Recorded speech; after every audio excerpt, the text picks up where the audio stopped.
I am now recording and we are on. All right, guys, All right. welcome. This is the first meeting of the Rare Candy Roundtable, and we're just a panel. It should be rotating out. We'll get new guests as people want to join in, and we're just going to be talking Pokemon cards, Pokemon themed things, controversies, fun stuff, investing, whatever comes to mind at the time, and whatever's happening in the space. We're going to go around and introduce ourselves. These are the guys. Guys, go ahead and introduce. Casey, we'll start with you. Yes, I'm Casey from Backwoods PX. I do some English sales on my website at backwoodspx.com, and I'm more into the finance side or the investing and collecting side of it, and I go through the market on my channel.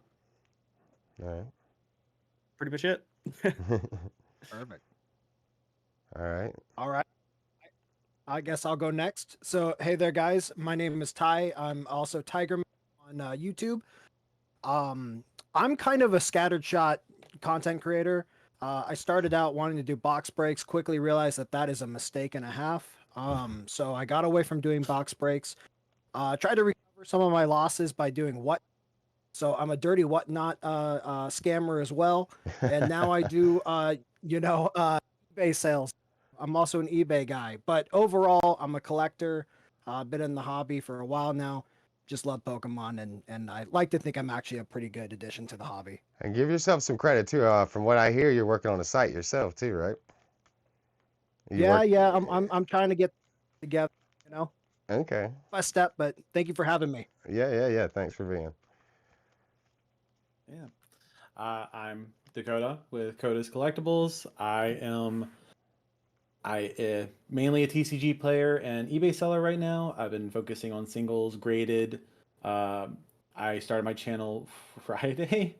So there's one video about my shop, but it'll be a lot of talking about business stuff and things that I'm learning, as well as some market stuff on things that I really like, some things that I'm like a little more wary of, that kind of thing. It's gonna be, I'm still feeling it out how exactly it's gonna play out, but yeah, working on the website as well. That's you know, I already work on a website for my job, so it's like I'm having a hard time getting the motivation to do it, but we're Right. we're getting there.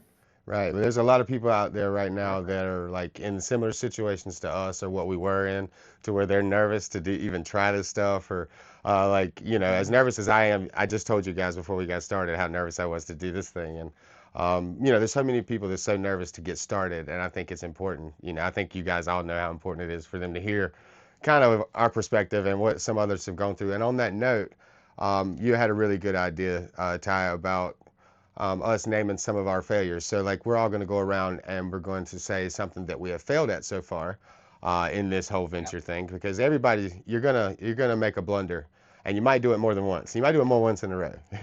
Like, it's just something you Mhm. got to get used to, especially in entrepreneurship in general. Whether you're a Pokemon person or not, this can go across the board. If you're not ready to fail and fail a lot, uh, and take what you can from each failure. Don't get me wrong. Then entrepreneurship might be something you want to think through, because failure is part of that journey. I'm learning that more and more every day. And a big failure for me is pretty obvious, and that is that I launched my website before I had a following. Now, huge following in my personal life. I'm a musician. I do other things. I have a lot of people who know who I am when it comes to certain parts of my life. So I had people follow me on that aspect. Well, when it comes to Pokemon and people that even know I'm into that, no following whatsoever. My brand, nothing. I launched a site with a few products that I had saved up and stored up to get started with, and I launched that the 28th of November of 2024, and it's it's almost March now, and I think I'm at $1,000 in sales about. So that tells you about how that goes if you do that. These other Mhm. gentlemen around me did things the proper way, I think. Grass is always greener. Don't get me wrong, but they did it the right way, and they started other seller accounts first. They built a reputation, that sort of thing, which is the way you want to do it. At least from my experience, it's told me that. So that has been my biggest failure there. That and procrastination. I'll just say that's another. And I guess Casey, go ahead. I would have to say one of my biggest regrets so far is right before Battle Styles. I thought it was a good play, right, for my shop and everything. to get battle styles at MSRP on Pokemon Center, and then it did nothing. It did nothing for a while, and I ended up having to. The biggest mistake. Here's the biggest. I put it on a credit card at first. Oh, And so I yeah. had to sell it at a loss at that point once that month Mm. happened. So I sold it on TCG. They took the 13% off, for their fee, shipping, and all that stuff. So I barely broke even on that. So that's my biggest blunder so far that I'm not going to repeat in the future is No, but don't use a credit excellent. card and don't go off the hype. Yep. Excellent. yeah, Excellent. Yeah. for sure. Kota, you want to go or do you want me to go? Sure. Yeah. So my biggest failure was waiting so long to actually start doing anything. Good one. I've been in and out of the hobby because of life mainly. I've always played the games, but like the actual TCG, I used to play a ton in college. Kind of came off of it for a bit, but back in like I think July, we were my friends started ripping packs of 151 again, and we're having a great time. And Right. I was like, man, I'm already running a shop. I'm already running a shop in a niche and helping and working and being a videographer for a YouTube channel in a niche. I could do that too, right? That'd be fun. Right. And then it was like cool. And then my ADHD kicked in and it was like gone forever. Until like late October, when I was like, I have all these cards. I need to do something with them. Okay, sure. And it's done super well, but I missed so many opportunities to get product and get stuff built up and have an inventory built up for like an Right. actual site. Yeah. Whereas, now I'm kind of like, well, I've got to build up a little bit of inventory before I can even start to do that because I don't want to open a site and be like, here's a $3 card. Yeah. Want that? You want this hollow? Yeah. So definitely just putting it off, and part of it was just forgetting. Part of it was just the anxiety that comes with any kind of new risk and venture. Like we've all Yes. taken the risk and taken the venture, and it is a risk. Mm-hmm. Yeah. So Yeah. just not being confident enough to just kind of go for that, even before even with not knowing there was going to be a bull market like this, just not taking that step is frustrating to this day. Yeah, and that's something I think you Well, covered really well in your the video on your channel is that you talked about that kind of that content creation is something that's going to help your brand. It's going to help what you're doing. And kind of all of our business model has content creation at its core, and I think a lot of people are learning that that's part of it too. Especially when you're doing hard work and you're somebody people can trust, and so you have to let people know that somehow. So that I think that you spoke to that perfectly in your video. That's one of the reasons I was like, I gotta have this guy. Like, we gotta have him on because he knows his stuff. Your head's in the right spot for sure. But yeah, now I mean, everybody, you're free to take the floor. This is open to everybody. We're just gonna, talk about a few topics, and I think what we should go first is like the easiest one to, I think that to pick and speculate over, and that's just the possible restocks on Pokemon Center on or around Pokemon Day.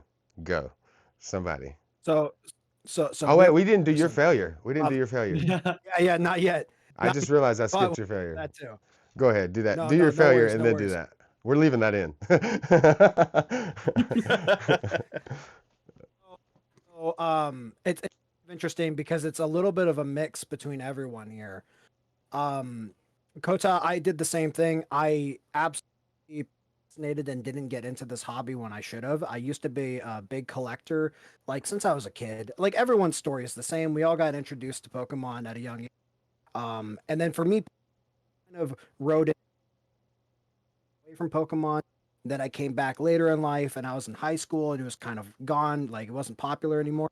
But I always had it on the side, right? Right. Um, I should have taken it more seriously in retrospect because I've always wanted to do something like this.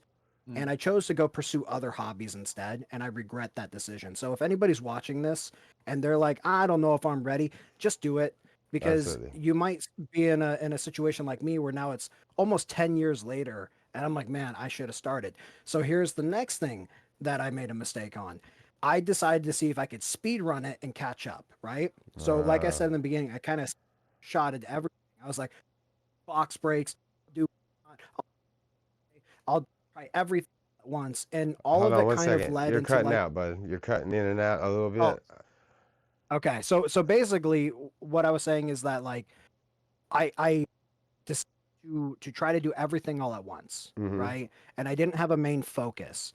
So I was trying to do box breaks, which was financially devastating if you're trying to make that a consistent thing in this hobby, especially right now in this bull market. That is Right. a like if you got money to burn, have at it, have a great time, but it does not translate into viewership the way that you think it would, No. and it just costs a lot. And if you enjoy doing it and that's what you enjoy, then by all means, but don't think that you can basically buy your way into a viewership. So the next thing is I try to recoup my losses by going into other platforms Mm-hmm. like eBay, right? And I was like, okay, you let's start this. So I decided to I have a little first. I decided to post my legendary collection reverse hollow Charizard, Oh goodness. and I Okay. sold it for $350. Ooh. And here's okay, this is a big like that's a huge loss. Like that Mm. it is, and I've come to peace with it. When you're a new seller and you have no reputation Yeah. and you drop something that's that desirable right off the bat, no one's gonna post it. So I had one guy who bid on it, even though I saw all the views on it, because no one believed that it was real. Yep. Right. Mm-hmm. So the guy got a great deal. Like, if you're a Absolutely. buyer, That one guy who trusted got a great that's deal. he lucked out because there are honest people out there. But that's one thing because I was thinking the same way that Casey was, which is like, hey, let's get into like, utilizing leverage to fund this. Mm-hmm. Mm-hmm. And then I was like, well, I really shouldn't, but then maybe I will. I don't know. And then I sold that card, and then I started doing that instead because I was like, well, I can't keep taking things like that. Like I'm pulling from my personal collection and not getting the value back. So let me get some other stuff that I can sell, through credit. And again, if you don't have that reputation, it's really rough in the beginning, and people will it'll start to go. It is a grind. I guess the biggest lesson to be learned here is that no matter what decision you make, you're Mm-hmm. gonna have for it. It's gonna be a grind, and that's okay because it's a journey. Yep. Absolutely. So I think that's solid. That's a sorry to. solid one. Yeah, I didn't mean to cut you. I mean to forget. I'm like, I'm nervous, man. I'm just jumbling through this thing. So, It's all good. but yeah, that I think that is excellent. All of our failures, quote unquote, are perfect lessons, and they're things that people will hear us say just now, and they will still do.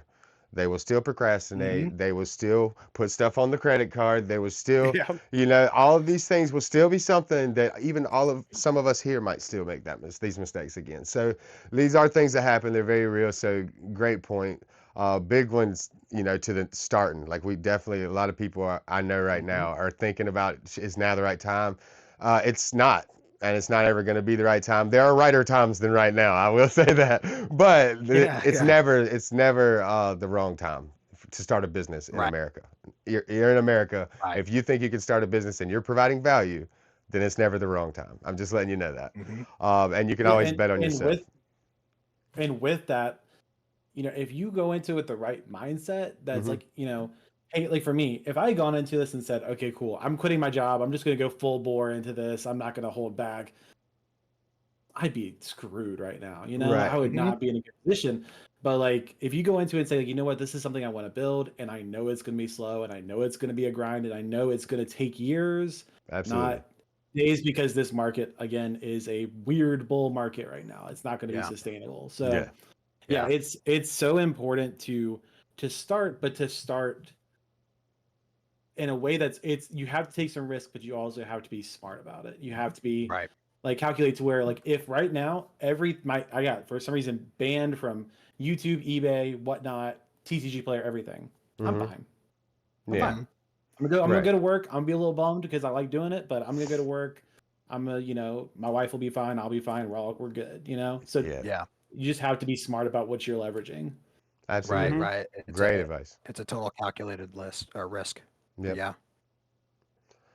So yeah, we will, go on to the next part, and that's what we were, what I tried to skip you to get to because I couldn't wait to hear you guys shoot it down, and that's the possible restocks on Pokemon Day, which is tomorrow as of recording this. This is Wednesday night, the 26th. Pokemon Day is the 27th of February, which is tomorrow. That is Thursday, which this thing will be released Thursday morning. So, yeah, just full disclosure with that. But yeah, so I'll let you guys speak before I do. Ty, I wanted to skip you, so you go first. All right, all right. So, you know, I could be completely wrong about this, and by the time you guys are watching it, you've gotten some sweet prismatic ETBs and Journey Together ETBs are on their way, and life is great. And hey, you even maybe got the rocket stuff. But honestly, I don't think I don't think we're gonna have much of a restock. I don't think that Pokemon has the ability to meet this demand. Um, they've already went through this once in 2021, and this is worse than it was.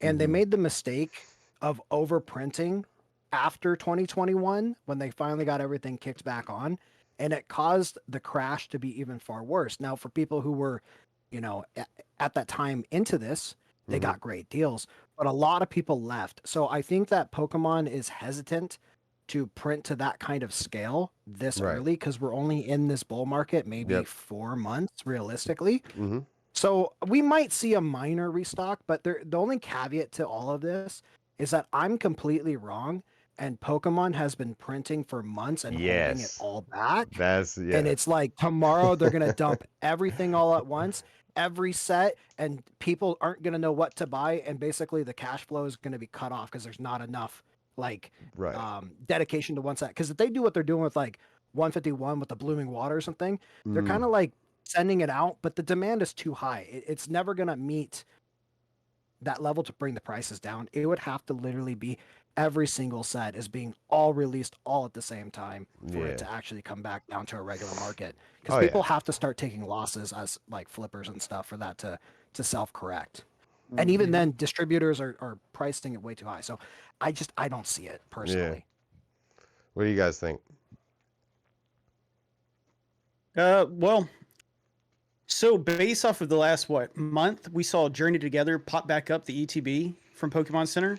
But Mhm. since then, if you go on it right now, there's like one booster box, and there's very little product left in their store. They would have to restock quite a lot to Mhm. meet any kind of demand on a big day like Pokemon Day. So me personally, I don't think they're going to do that. What they might do though, I don't know if it's going to be true or not, but with the news of the super premium collection, that might come up. That's Yeah. true. Don't know. That's It exciting. could. It's a Yeah, product that that could drop. we know now that is in warehouses that they have printed. Yep. What's stopping them from doing a little celebration by Or putting up a releasing it pre-order? in certain areas like they did with Blooming Waters, where they released it in like certain parts of Canada and North America only, like a month and a half, 2 months early. Ooh, They did do that yep. just to Mhm. test the market. I think they were just going to see how crazy people went in Costco, you know. But Oh what yeah, do you It think? definitely we it we definitely saw went it. Yeah. crazy. What do you think, Dakota? What do you think? But Ooh. So I also don't think there's going to be any kind of crazy restock of anything. I think we're seeing, like, obviously, Best Buy, at, hey, 11 a.m. if this is out, Eastern time. Best Buy Yeah. is dropping Blooming Waters tomorrow or bundles. I can't remember. It's Pretty sure it's 151. Blooming Waters. Yeah, it's Blooming Blooming Waters. So Waters for bundles is, I 60 think, bucks. Friday I then. think it's 60 bucks, Yeah. right? Yeah. Yeah. Yeah, It's, yeah. you know what? Twilight Masquerade, my buddy tried to get it this morning. It was gone within 30 seconds. Good Yeah, luck. Yeah. that's one of our But, topics here is that Best Buy kind yeah. of like making their kind of like play to get us to download and sign up. Because how many people do Yeah. you think during this bull market signed up for a Best Buy account and downloaded that app? How good do you think that looks? How many oh, Pokemon fans? Because I know I did. Exactly. So that was genius move on their part. I didn't mean to cut you off, Coda, but like that was one of the No, things you're I had good. written. Yeah. But what was you saying? Go ahead. Um, yeah, but so like, and Target's also been restocking Mm-hmm. pretty constantly. A lot of booster bundles for 151, Paldean Fades, Surging Sparks.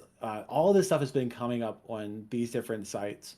I don't think that I don't think the Pokemon company's gonna be trying to then stock their site at the moment because again, I think Pokemon Day, the biggest thing is the game is still what carries the company. Yeah. Mhm. Like the video, Yeah. as much as I played the video game, I played every video game since hmm I stopped at Gen 2, started back at Gen 5. Right. Every since then I've played every generation, I bought every game. That is what still carries the market for Pokemon.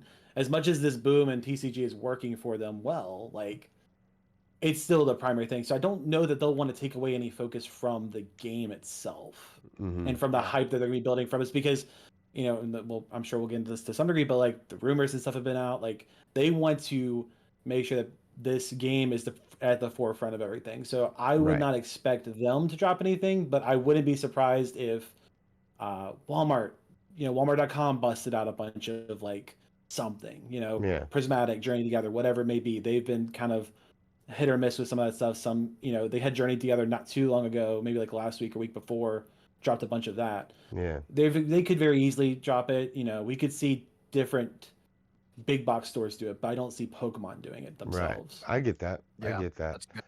I play a little bit of devil's advocate on this one. I see why people, first off, it's a lot of copium. So like people they really want to feel better about what's going on right now and how hard it is to get product. Believe me, nobody wants to feel that like a couple of people who will have stores that sell product and need to get product. It's Mhm. hard right now if you're buying. It's great if you're selling.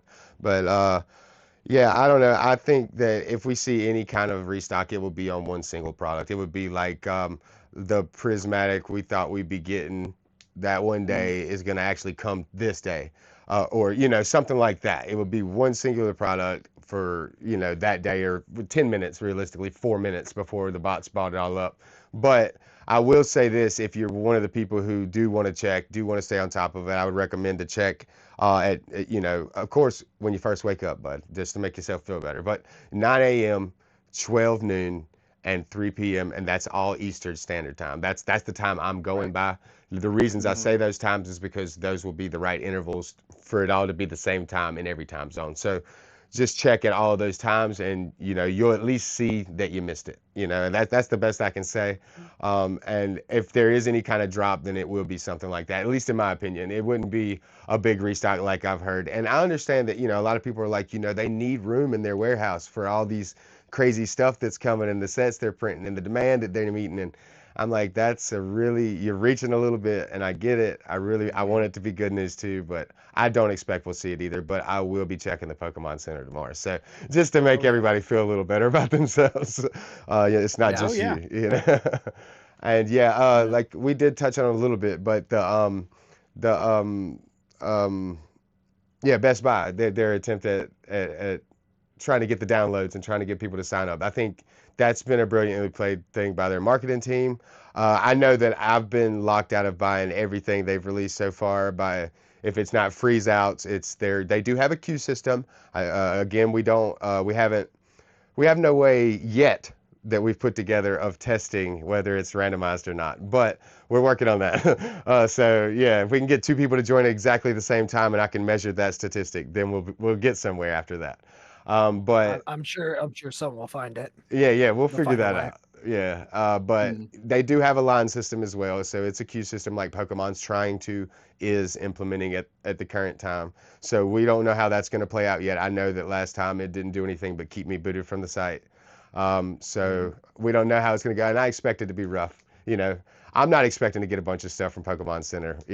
I just know how these things are right now, and it's like winning the lottery to get something from there right now, and so I'm not going to expect that. But it is kind of crazy that that the hype around Pokemon is big enough to launch your brand new app and your brand new ad campaign for your new sign up and your sign up plus. They got multiple tiers. So I don't know. I just hmm thought that Mhm. was an interesting thing to talk about. What do you guys think about that? And do you know of anything else going on right now in the Pokemon space where there's other companies that are trying to get their piece of the pie?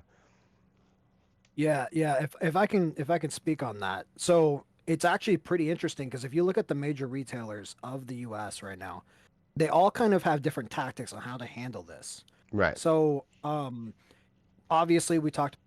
Best Buy is trying to go through this drop system to try to catch it and get everyone a chance. That's what they're claiming, Hmm. similar to what Pokemon Center is doing. And by the way, I want to talk about this. Pokemon Center dropped the Azure tins what on this weekend, Hmm. Mhm. and my position on those tins is that they're okay, but they're not the Mhm. greatest deal in the world ever, you No. know? Yep. And they were gone like Mhm. that. Like they were just gone. So I was like, okay, this is crazy. This type of demand for what I would say is a mid-tier product. Yeah, this But the packs. Yeah, this the packs. People yeah, want the yeah, packs. Yeah. yeah. You know, the promos are cool, I guess, but it's Mhm. not something I would this was not a blooming water situation, you know. Right, This right. isn't the 151 Well, I or mean, when you've been prismatic. priced But out of buying packs anywhere, then you right. will take what you can get from whatever 10 is going to give you packs for the cheapest. You know, I get the mentality, I think, of people that get Yes, them. especially with Surging Sparks still having so Yes. much staying power. Yeah. Like having was it 2 packs of that in there? Yeah, it's 2 packs. That's I why mean I got these that's little like guys. You know, when they first Yeah, dropped these that's a little nice. great guys. set. Yeah, my Yup. daughter, she liked them, so I was like, I bought a few of those so we could open them periodically, and I got 2 left. Mhm. But yeah, Yeah. that was a good one to get when you could. So regarding the retailers, so we saw this with Best Buy. Best Buy went into the drop system. Hmm. Walmart, a lot of these retailers are also rumored to not carry any more products in store anyways because of conflicts and complications Hmm. with carrying it. Walmart is 100% third party, okay? Yep. Right. So I experienced this with some boxes that I got physically in the store. It was those Tyranitar ones, right? I Okay. pulled Yeah. it Yeah. up on the app. It I was seen your clip. Yeah. yeah, yeah. And I went up and they're like, sorry, it's $47. And I was like, what? How? And they explained to me that they rent out the aisle, right? Yeah. So Walmart says part of it, we're just going to let someone else handle it. And they backed out. Target does these little like throughout the day. Give you a little bit here, a little there. You have getting it. Way of handling it. Third party 100%. And then you have GameStop. And the way that GameStop is handling is GameStop says, we're not going to try to even give you MSRP. We're going to give you market and we're going to pull with whatever we can. Say that any better or worse. I think they're all handling it the way they are, but it is a really interesting way of seeing what retailer is going to end up on top in terms of what the people experience. Like it has a lot more availability at a higher price. I think people will be happier than chasing down Best Buy drops and being disappointed every morning. Right. Like, Yeah. you know, I, or Walmart just putting in straight up scalping prices on their shelf because they just gave up. Like Mhm. that's my opinion on the whole thing. Mhm. I think it's dynamic between the different ways of handling it in a retailer space. I think GameStop is poised to make a lot of money if they can get out of the controversy. You know what I mean? They're Yeah. if people accept this, them selling it at market, which it seems like just another, it's par for the course. You see people reporting it on YouTube and stuff, and it's almost like this is what we get. This is what we're used to. Something like this every day. So, like people are, and there's people getting back into the hobby that don't know any better. They'll go in there and buy an $80 ETB with a smile. Like, look, it's got Charmander on it. Like, they don't know Hmm. Mhm. that they what's going on behind the scenes of that, so, and that's understandable, as somebody who purchased collectibles in the not knowing before. But I don't know, it's just I see them as poised to make a lot of money, but they just can't get out of the controversy. They do not have a customer service that is prepared for just card systems in general, like the what you normally run into when you handle a card business. They have video game customer service that already was shoddy by comparison to other Yeah. companies. So Mhm. Yeah. they really 100%. going to have some infrastructure things to work on there. And I mean, they got opportunity because I went in and graded some cards with them recently, and they you can tell that they want to buy those cards from you, and they will negotiate with you. Hmm. If you said no to their price, they have things on there that's like, hey, are you sure that there's nothing we could do, like that we'll give you credit on this or that, like do you see something you like you can tell they're trying to buy into this. So if they lean in Mhm. the right way and if they can respect the customer, which good luck, then they might be poised to make some money off of this thing. What do y'all Right, think? right. Well, also, if you look at the slabs on their websites, they're Mm. extremely competitive on their prices. They're like Yeah. 10% less than everyone else. So they're Ah. definitely trying. Yeah, Especially if you're a pro member, it's yeah. you can get some insane deals. It's been crazy. Yeah, but are I've they done a real couple, slabs? but Are they real slabs? That's the thing. Like There you I've just go. seen like so many That's a good videos. question. Yeah, so like, That's the question are anywhere you they get them from going right to now. ruin their? Are they Yeah. going to shoot themselves in the foot with a shotgun before they go to run the marathon? Like that's the question. Because if they can stick this out, and then you know what, play the hero, because they're going to have heaps of this stuff they're buying from other people and giving them store credits for the next Call of Mhm. Duty, and they're taking their sword and shield. And so when the next thing comes along, or when it's okay for them to sell this at an inflated price, guess what? They look like a hero selling it for way more than what they got it for, but cheaper than what market expect. Like they got a chance here to do what Rudy does, like what Pokey Any just talked about in his most recent video, where he's like the Rudy method, where you just buy everything that nobody else is looking at and you sit on it, guys, because it will eventually have worth and value. And you take Yeah. the profit from that and you buy more stuff that nobody is wanting to buy, and you Mhm. just keep Yeah. recycling until you're a millionaire. And that's Rudy. And You know? and don't underestimate the power of liquidity. Oh gosh, that's Being my in issue. yeah. Mhm. If you're in the collectible industry and you're here to just try to make some money or recover some of your gains, having a store that you can just walk in and say, "Hey, buy it from me," and they Yep. go, "Sure," And I and think they that's where their GameStop is trying to be. Yep. I think they're trying to be Rudy. I yeah. think GameStop wants to evolve into Rudy. Like he's the final form they wish they could become. hmm You know. hmm What do you Yeah, guys Yeah. think, yeah. Dakota? What do you think on this stuff? So I'm gonna zag a little bit off of talking about big box stores, but other companies, other like entities that are taking advantage and making like a decent market share are these like notify sites, Hmm. like the Pokey Notify type thing. hmm Like Ah, Pokey yeah. Notify, let They're me pull it selling up right now shovels because in the gold rush right now. exactly they're Yeah. they're out there saying like, look, hey, Genius. pay us like for the so I was a part of it when it was free just to like I was just trying to see what it was, trying to get the vibe for it. And Right. they're like, "Oh, you want to sign up $4 a month? Like you've been here for four, you can have it for $4 a month." And now it's whatever it is, like $8 a month or $10 a month or whatever they're charging. They could charge whatever they wanted, really, Yeah. Yeah. because people are Yeah. so desperate to get Yeah. product, they'll pay an exorbitant fee monthly just to have Just access. And guess what? Watching if you go into that Discord, there are successes, but there are so many people that are like nothing, nothing, nothing, and you nothing, got to nothing, think nothing, Yeah. nothing, too. It's nothing. Those so frustrating. people. So th- so you have, 20, probably 15,000 people in that Discord that are paying. Yep. hmm And they've already set everything up. They're still working on the bots, I'm sure, but like you now have the infrastructure already set. You're just making that money. You're selling the Printing it. shovels, you are just set back. Those kinds of like the people doing that, I know there are other ones. I think they're one of the Pokey Science or Pokey Analytics or something that one of the channels I follow on Instagram also has a similar setup where it's the same kind of notify, hey, my bot said this is restock, blah blah. Those kinds of sites are making bank right now That's a Oh good yeah. point. because they don't have to they set up the bot and they tweak it here and there, but they can just kind of sit back and be like, cool, just Yep. $5, $5, $5, $10, $10, $10. Like that's the ultimate. No distributor needed, no product needed other than making sure the Discord works functionally and making sure the bot works functionally. And like that's it. And good on 'em. That's one of those people, like those are one of those entities that I think people don't even realize, like, oh yeah, like all these big box stores, Pokemon distributors are all making money, but like these kinds of companies are coming out of nowhere Yeah. from Yeah. nothing Yeah. and Mhm. making I've money, been which looking is into the botting thing really myself. cool. Yeah, the Yeah. Yeah. idea of it is so like it's there. You can understand why somebody's like, hey, we could do this and capitalize on it. Like it'd be so easy to just build a bot that scours the internet and finds out when something's doing this or that or the other, and then reports it to you and people in a Discord, and then charge people a membership service for that. And whether people are actually getting the product or not, just to be one of the people who are in the know, people will pay for that. hmm You got the value And right you there. That's it. and you're able to frame it in a way where you are not, and this is how they're framing it, we're not botting these sites. Hmm. We're not the ones that are just sending our bots to buy everything. We're just letting everybody else know that this is happening. Exactly. Yeah. So they Yeah. can frame it in a way where it's like, hey, we're not botting anything. Hmm. Are they? No, Kinda. yeah, Eh. yeah. But they can kind of sit back and wash their hands of it and say like, hey, we're the good guys here. We're just trying to let the little guy make sure that they have an Exactly. opportunity Mhm.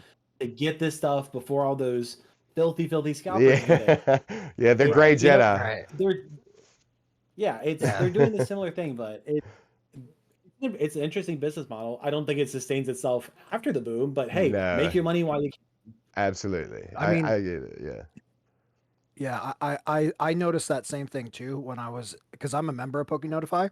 Mhm. I noticed them say, "Hey guys, we hired a new team," and then that's when I was like, "Wait, they're hiring people?" Yeah, And then you I know looked what's up. over. I'm like, "How many people are paying for this?" And then you said 15K. So 15K times $8 or whatever it is a month. I mean, my God, they're making so much money, and Yep. it's just a couple guys. It's Well, genius. It it really is is. genius. Not to mention, they're And yeah, using that stuff too. So they're also getting all the product they want. Mhm. You know, Yeah. as, Yeah, or that's as much true. as they're No, yeah, able Well, to get through yeah. the So they're same building system everyone something else is. else. They're building something mhm. else. You know what I mean? Like, yeah, they're building a lot more than just a couple of bots. Yeah, for sure. What do you think, Yeah. Casey? What are you thinking over there? oh no, it almost feels like 2025. You need one. You need one Mhm. to find these Yes, places that even have stock. that's the It's a new scary And part. tax. yeah, pretty much it's a new tactic and it's working. We know that there's quite a few of these successful bots and notify sites out there, and it's kind of their whole model is kind of like the gym membership. It doesn't matter how many people show up to the gym as long as they pay money. And then, Yeah. it doesn't mean that, they're going to be successful, they're going to get in shape or Yep. anything, or even buy product. And that's their whole model. So you boys brought up a very good point. It's Mhm. they are really capitalized. I didn't even think about that because I'm not on any of those things right now. I'm just waiting out the storm, buying what I Mhm. can when I can. And dude, it's like a no-brainer now. That is a great point of what, the back end people are doing and making bank. Yes. So Yeah. that's what I'm thinking. I was like, God, Lee, these boys are locked on. It's like I wasn't even in that same space Well, right it's now. just like as business owners, as people and people watching this too, as entrepreneurs, like we're all so buried into this stuff all day. So it's easy to miss anything. Mhm. First off, you're Mhm. already buried in your own business and making sure your wife Oh doesn't yeah, know that you're really just hoarding boxes in your dude. room. Mhm. I'm not No, snitching. I'm not that's what. snitching. I was telling them, yeah, I started my little business because my wife started getting mad that I was buying stuff. So I was like, no, no, no, I'm gonna sell this. I'm gonna sell this. Yeah, Don't this worry is a It's about just it. an business. So investment. yeah, it's an investment. Yeah, I You just wonder gotta how make many up a other phrase guys so are your wife doing is that. okay with it. Yep. Yeah, she Yeah. came in. I just did this like a day ago. She came in right before this thing. She's like, "Oh, that looks really nice," and just walked out. I was like, "Okay, Hey, and she got you good to that go." Hey, display too. That hey. display is sick. That Yeah, display is yeah. sick. She went out and got that one. Yeah. Yeah, that's pretty sick. Yeah. It was super funny. I was actually talking about that with my wife walking into the house today, coming back from work, and she's like, "Dude, we don't have any money." I'm like, "No, we don't have any cash, but we There have you go. assets. We are We liquid, Oh have yeah. honey. so We are many liquid. assets." Yeah, Hmm. we're like doing great. Like, I don't see that. Like, it's hard to spend money. I'm like, no, no, no, don't spend anything. No, Just get more stuff. get more stuff. Get There more you Hmm. assets. go. Well, it does kind of feel like my approach, at least right now, with this market being crazy, you need bots and all that stuff. When you find something, grab it. You might have to sit on it a few months for a Yeah. shop, but you kind of give it enough time to bake in the oven, and give you a little profit. Because right now the Yeah. margins on owning your own shop is pretty low, unless you get like singles and they shoot up, or maybe a booster box, like Scarlet and Violet base set. Just these last 2 weeks went from about 140 to sitting at like 180, 190. Yeah. So you just got to Right, sit on some of this stuff to do anything. right. And I want to one of the topics that was in there. Talk about this. What are some advices getting Hold start on doing one this? second. Hold on. You're cutting in and out. Go ahead. Go ahead. I want you to restate all that, but I want you to yeah, because it's All just right. cut out a lot. Sorry. I don't know why it's sorry. It It's almost still sounds like it Um, has like a limiter that's like let me go kicking in. I'm closer, not sure if maybe. that's a Discord thing or not. yeah, it It's might weird be. because my side tone comes out like Mm. so earlier you had talked about the list of items you want to discuss, Yes. and one of the things that this seems like a good time to talk about it, because I want to go back to what Casey was talking about here. Um, Taking opportunity and buying what you can right in front of you. There are some really easy plays in this market that people aren't even thinking about. Mm-hmm. You can buy like what we're seeing with these illustration rares. You can buy like Yes. dollar cards. Like my Yes. first thought is a Palafin from Paldean Fates. Yes. It's like Beautiful. it's a sick card. It's Yes, like it is. he's in like cave and everything. And I'm like, guys, it's like $1.50. If you Love don't that want to card. buy Even sell that. product, I've got like go 15 of buy them. like Yeah. go buy like 50 of those. Yeah, yeah, And yeah. I promise you, it's not going to go down lower than $1.50. Like No, you're at the bottom. or you can And like even these look are some at. easy. I'm sorry. You can even No, no, look no, at no, no. like the Japanese side. Like everybody's talking about. We were talking earlier about how 151 is shot to the moon. We was talking in the Discord. Join the Discord, by the way. It's in the Yeah, description. join. But we were talking about it earlier in the Discord how 151 has literally rose 60% in I think a week or two, couple weeks, 3 weeks maybe. Yep. And it's been insane. So that's Japanese 151, and you can go on and get some cards from that set and get them pretty cheapish right now in Japanese. Yeah. And it only stands to chance that it's harder to get that box, more expensive to get the box, then it's going to be more expensive to buy the cards soon. So if you can get them cards for lower end or cheaper, then now might be the time to do it. Or if you've been holding on to those to grade, now might be the time to think about grading them. Like those Japanese cards are about to start making their day in the limelight. And just because we're going into this bull market, I don't want people to forget that these are the times people forget to sell. I'm not a guy that's going to tell you to sell your stuff. But if you ever were going to think about selling your stuff, a seller's market is when you want to do it. So now we have cards that literally a month ago have almost 8x'd in value. You know, like there's cards out there that I Yeah. could say Mhm. have kind of done that. And that's over the last month and a half or so. Since Sergeant Sparks, we'll give it a little bit more generous time window. Since Sergeant Sparks, that's kind of what's going on right now. So if you ever thought, hey, I might sell this one day, look into selling that right now because it might be one of the best Yeah. times to do that. But yeah, Yeah. just the Japanese singles to go again, like to what you said, Ty, is like the Japanese market's taking off. It's catching up with the English market. And if you can go on eBay right now and you can find some wonderful ARs and SAR cards for pretty relatively cheap, at least for the moment. It will not be that way long because they'll be I, gone.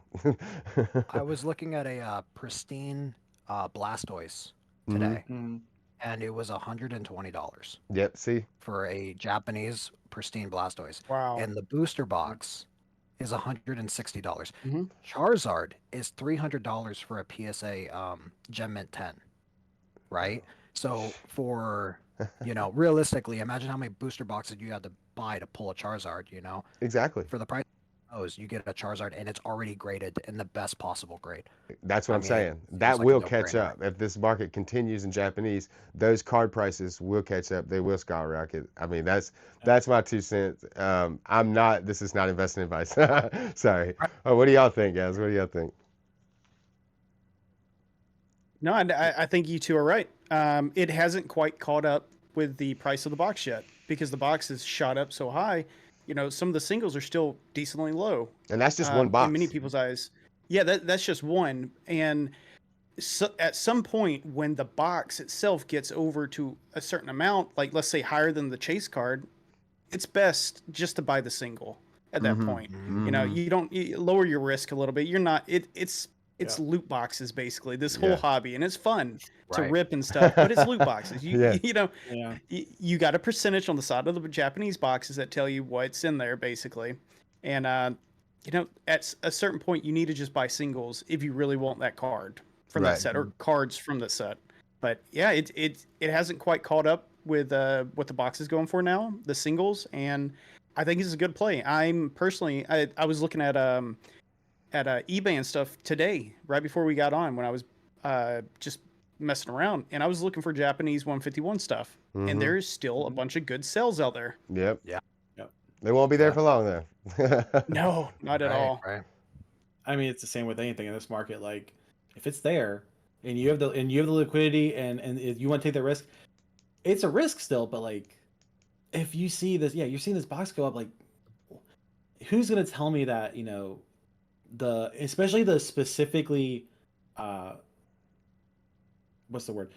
Cards that are only in Japanese, the ARs that are only in Japanese, the Mew and the Mewtwo. Mm-hmm. Yeah, yeah, yeah. Like those cards, I bought a Mewtwo like a week ago Mm-hmm. off of eBay because I was gonna try to regrade it. It was not eBay, but but it was like $3.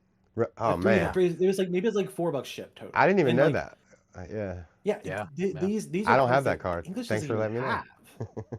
Yeah, the only way you can get this is Japanese. I don't know if it's gone up since, but like the Right, only way you could get those specific ones is through Japanese. right. So if those are out of print, and who knows? People say they are, people say they won't be. That's the We don't rumor right know. now is that they But are out of print. Just to be Mhm. clear, if right they're out now, of print, that's the rumor. Yeah,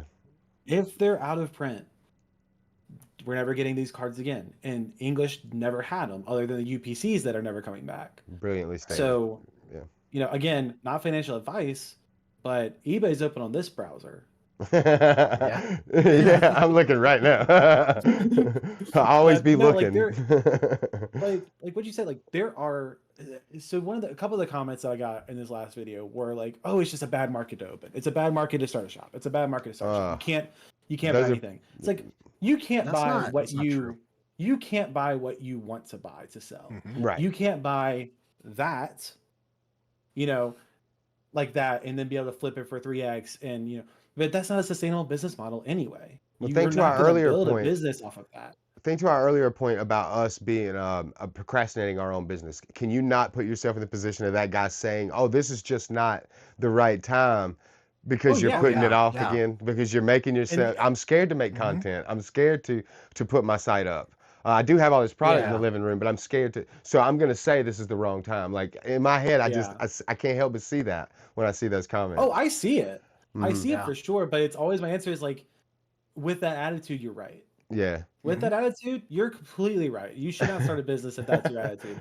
But if you're gonna try to approach it and say, look, this is a bull market that I can take advantage of something in here, and take advantage in the sense of like Yes. find a good deal and not go and Yeah. beat up an old lady at Yeah. Costco. Right. Right. But you can find a way to do like I bought a bunch of the Mimikyu Paldean Fates ETB promos.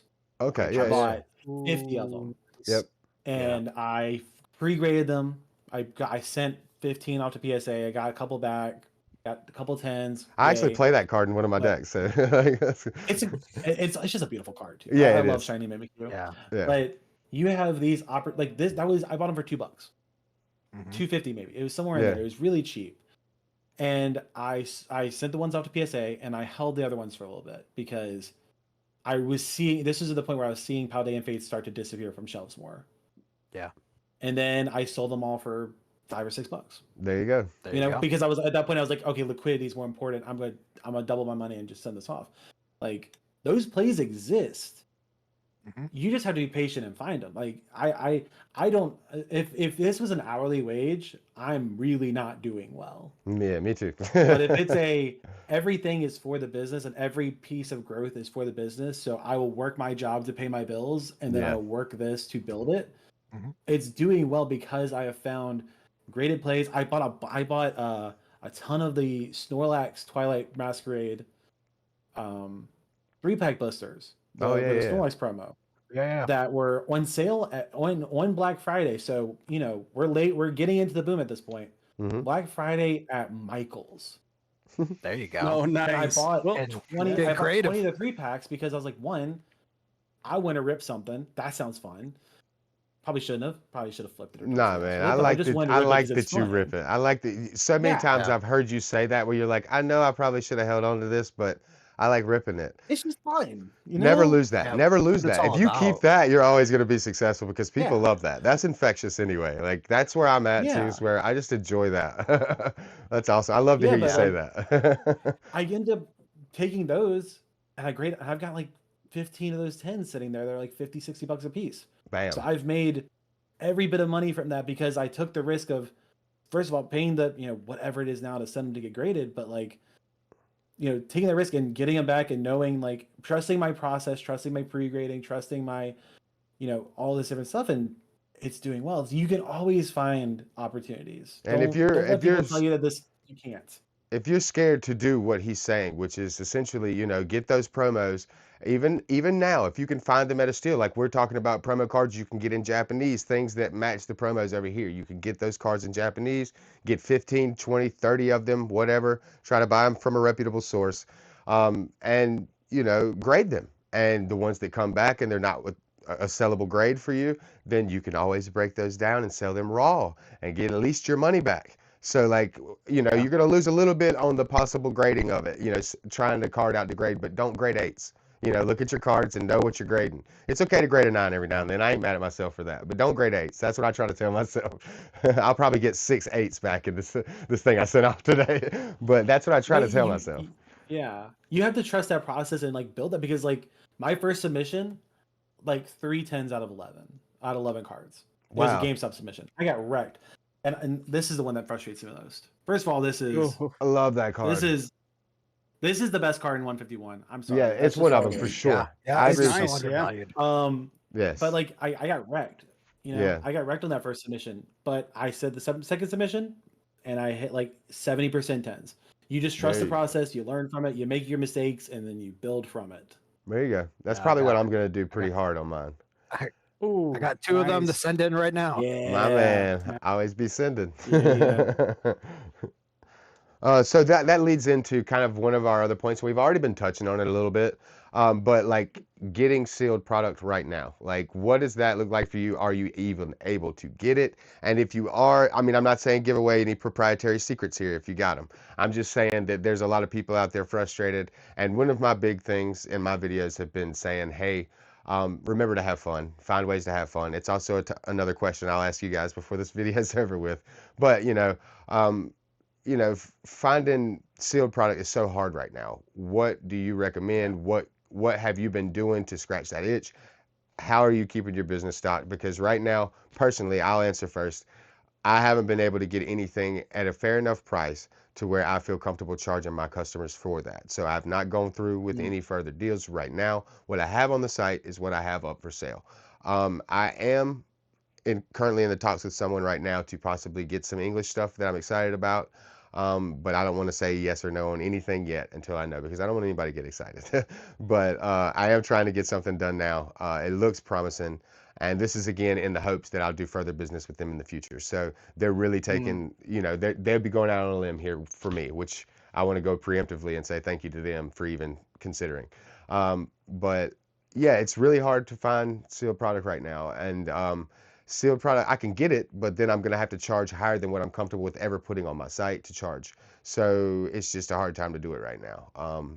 I don't know. That's where I'm at. I'm still looking for deals, and I'm thinking of just pivoting. This is the time when you pivot. And I have thousands and thousands of cards. I have plenty of, you can't really see them in frame right now, but there's stacks over here. These are all EXs and Vs and V stars, and there's hundreds of cards, at least 600-700 cards over there that are sellable, and some of them gradable. I haven't even gone through them for grading, but that's what I mean. It's time to pivot. It's time to try to make some money off of the stuff I've been sitting on. Like they say, when it's not too cool to collect something, and you collect a bunch of that thing, and then it becomes cool to have it. That's where I'm at with a bunch of this stuff, and I need to get rid of it. So that's a way I can get back into things there. Maybe not feel so bad about losing money on the product I have to buy for the site, because I've, liquidated some of what I had. What about you, Casey? It's pretty hard. Not gonna lie. I have a distro, but there's nothing there, and they're charging at market price. So there's no deals there. The only deals that you can possibly make is trying to find a good deal on eBay, TCG Player, something that hasn't taken off yet, or this is going to new people. If you're new to the hobby, go to a trade night. Go to a local trade night, and they're very nice people, and most of them, they'll guide you through it. They might even swing you a very low dollar card to get you started if you're brand new. And that's local trades, local deals. Those are probably going to be your best bet to get stuff. Is it going to be at MSRP? Probably not. And that's where I'm struggling right now. So my mindset, I think I touched on it earlier, is if I find something, I'll buy it. A case here and there. There's sites that do slight discounts.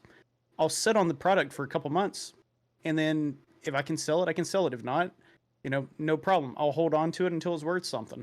Right. So that's my little spill. Yeah. Right now, I'm not even focused on there. I think the Japanese market has a couple of things that you can do if you're new and you're just like, I just want to rip. If you're new to a site, there's some Japanese stuff that you can get. But if you just want to rip packs, you can find some of these dealers through like Instagram. Find someone reputable. Find someone that you get a little feedback. See who's following them. That's always a really good indication. If you see like a bunch of big YouTubers or owners following them, chances are there's at least some legitimateness there. But Booster bundles too. Buy your bundles. They're Yeah. your friends. Look around. Some places fairer than others. If you Yep. want to just get packs, the cheapest way you come out right now seems to Yep. be booster bundles on most things. Sorry to interrupt you. Continue. Yeah. I just No, wanted to you're remind good. people. It's smart. It's smart. if you're trying to start, you're starting a website, I think Japanese is not a bad way to go, though right now it is difficult because of how their market is now catching up with what our market is doing. Right. So, but there's still I was just talking to one of the guys that I'm working with potentially as a Japanese distributor, and he's got like Stellar Miracle for like $30, $34 or something, somewhere in there. Yeah, mine too. It's And- like 34. Yeah, and you know what? If you just want to rip packs, you're ripping through those. That's gonna be fun. You're gonna get some cool cards. You're guaranteed your hit Yep. rates out of them. That's a And great some deal, of those cards are appreciating in value right now too. Some of those cards are. Yeah. A little bit. Yeah. So, but for the business side, I'm not even thinking about sealed right now, other than potentially getting some Japanese here and there. There's no point. Like, Yeah. I'm in the same boat. I have a bunch of prismatic booster bundles on pre-order. Whether or not I get them, we'll see. And I've got a bunch of Journey Together on pre-order. What do I do? Do I just flip them at market? Yeah. Could, but I don't want to. Yeah. But I also can't sell them at MSRP because I'm buying them in MSRP. Right. So my options are either hold them and do nothing with them, rip them, or sell them at like a small rate. But even then, even when you sell them, like if I sold them all for like $40 a bundle, Right. you still get called a scalper. You still get called all the Yeah. stuff. Yeah. Like you're still put in the same boat whether you're charging. If I go out there and charge 60 for a prismatic bundle, or I charge 40. You'd be better still off putting the same packing boat. it out and selling them by the pack, and nobody will buy packs from you. Exactly. So I could just send them all off to one of these rip and ship guys. yep. Nostalgia Dominance best is thing always you putting out what they need. Yep. Mhm. Catch All It's Collectibles always is always offering. putting out what they need. That's another good point. If you- you need to liquidate your packs and you can't, that's another good point there. There's some people out there right now. Mhm. I've had people email me and ask how they could do that. I thought I could sell loose packs. I was like, yeah, I made that mistake too. I could have put that in my failures at the beginning. I thought I could sell loose packs. No, you can't. I mean, no, I don't weigh them. No, I don't have a X-ray machine, but that doesn't matter. People don't care that you're new. Yeah. Even if you look exactly like Scarlett Johansson and you've never told a lie in your life, then they still will think you're weighing their packs. So like you just got to keep that in Yeah. mind. Yeah. Well, Yeah, it's- and- there's a lot of scammers out there now. So people are, they're hesitant for a you can't new blame 'em. entity into the market. Yeah, no fault to them. You see it, and that's the negative side of Pokemon is what's being blasted right now. Yeah. And whatnot. No diss on people and whatnot, but there's a bunch of scams going on. Yeah. Packs being torn up, people scanning stuff, people resealing. So I get it. I get it, and that's if you're starting a business. This is why probably all of us did, is to try to get our name out there, show Right. people Yep. who we are, Yep. build a rapport with people, and then Yeah.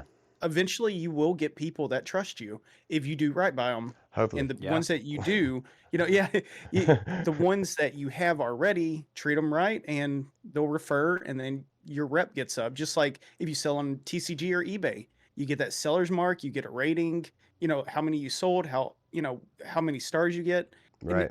it's all a slow process, but once you It's get so it, it starts important. rolling. Yeah. Mhm. Yeah. Yeah. So I'm gonna have a bit of a hot take here. Okay. Let's go. Spice it up, Okay. baby. Okay. Earn it. So here's the deal. If you are someone who really rip sealed product and you want the high demand stuff, you have to get open. It just it is. We're in a market that doesn't care about MSRP, and even if you find someone who's selling at MSRP, somebody else is going to buy it to sell it before you can. Just the Mhm. reality of it. That's true. It's brutal, but it's true. The best advice I have for someone who wants to open high demand product for the cheapest amount is literally Facebook Marketplace. And the reason most people are lazy and will not actually go and meet with someone if they can buy it on a rip and shipper or they can buy it on eBay, meaning that the person who's cash in hand at a lower offer and go and right, best way you're gonna get a cheaper price, just getting the fact that it's a market price and you're gonna have to pay it. Convenience of buying it and having Mhm. it brought to your house and ripping it in your home stuff. Market it's at if you're not willing to go with just like singles or less desirable sets. That's Right. just where we are with because there's people who are taking things and the demand and with you like I started It's I'm a still big cutting scammer on out. whatnot. Your Yeah, mic's It's driving me crazy. we're missing a lot of your hot takes, man. yeah. Oh, You're really getting We into can it, and then kind all of a of sudden it's like bleeding oh, out. I was like, Right no. now. we can kind of no. tell what you're saying, but there the past I'd Yep. say minute that you were speaking there, it's cutting out pretty bad. Minute and a half. Oh man. Yeah. Well, I think it might be when you get animated, like you yeah, get yeah. flowing, and then it's like, oh yeah, I think let's like cut it. Dakota said, it's like it's something. It might be something in your settings that's like set to auto do something because it sounds like it's really too rhythmatic to not be something. It's Some, hitting specific notes and like in yeah, your speech, and it's grabbing on those because you can be speaking at a yeah, relatively like lower, kind of straighter tone, and it doesn't do it. But as soon as it's like it Yeah, just yeah, picks it up and yeah. like crushes right. it. Okay, I'll be real calm. I'll be real All calm. right. Yeah. Okay. So I don't know what I said that got lost, but the bottom line is what I was saying is that this market is not forgiving right now for a buyer.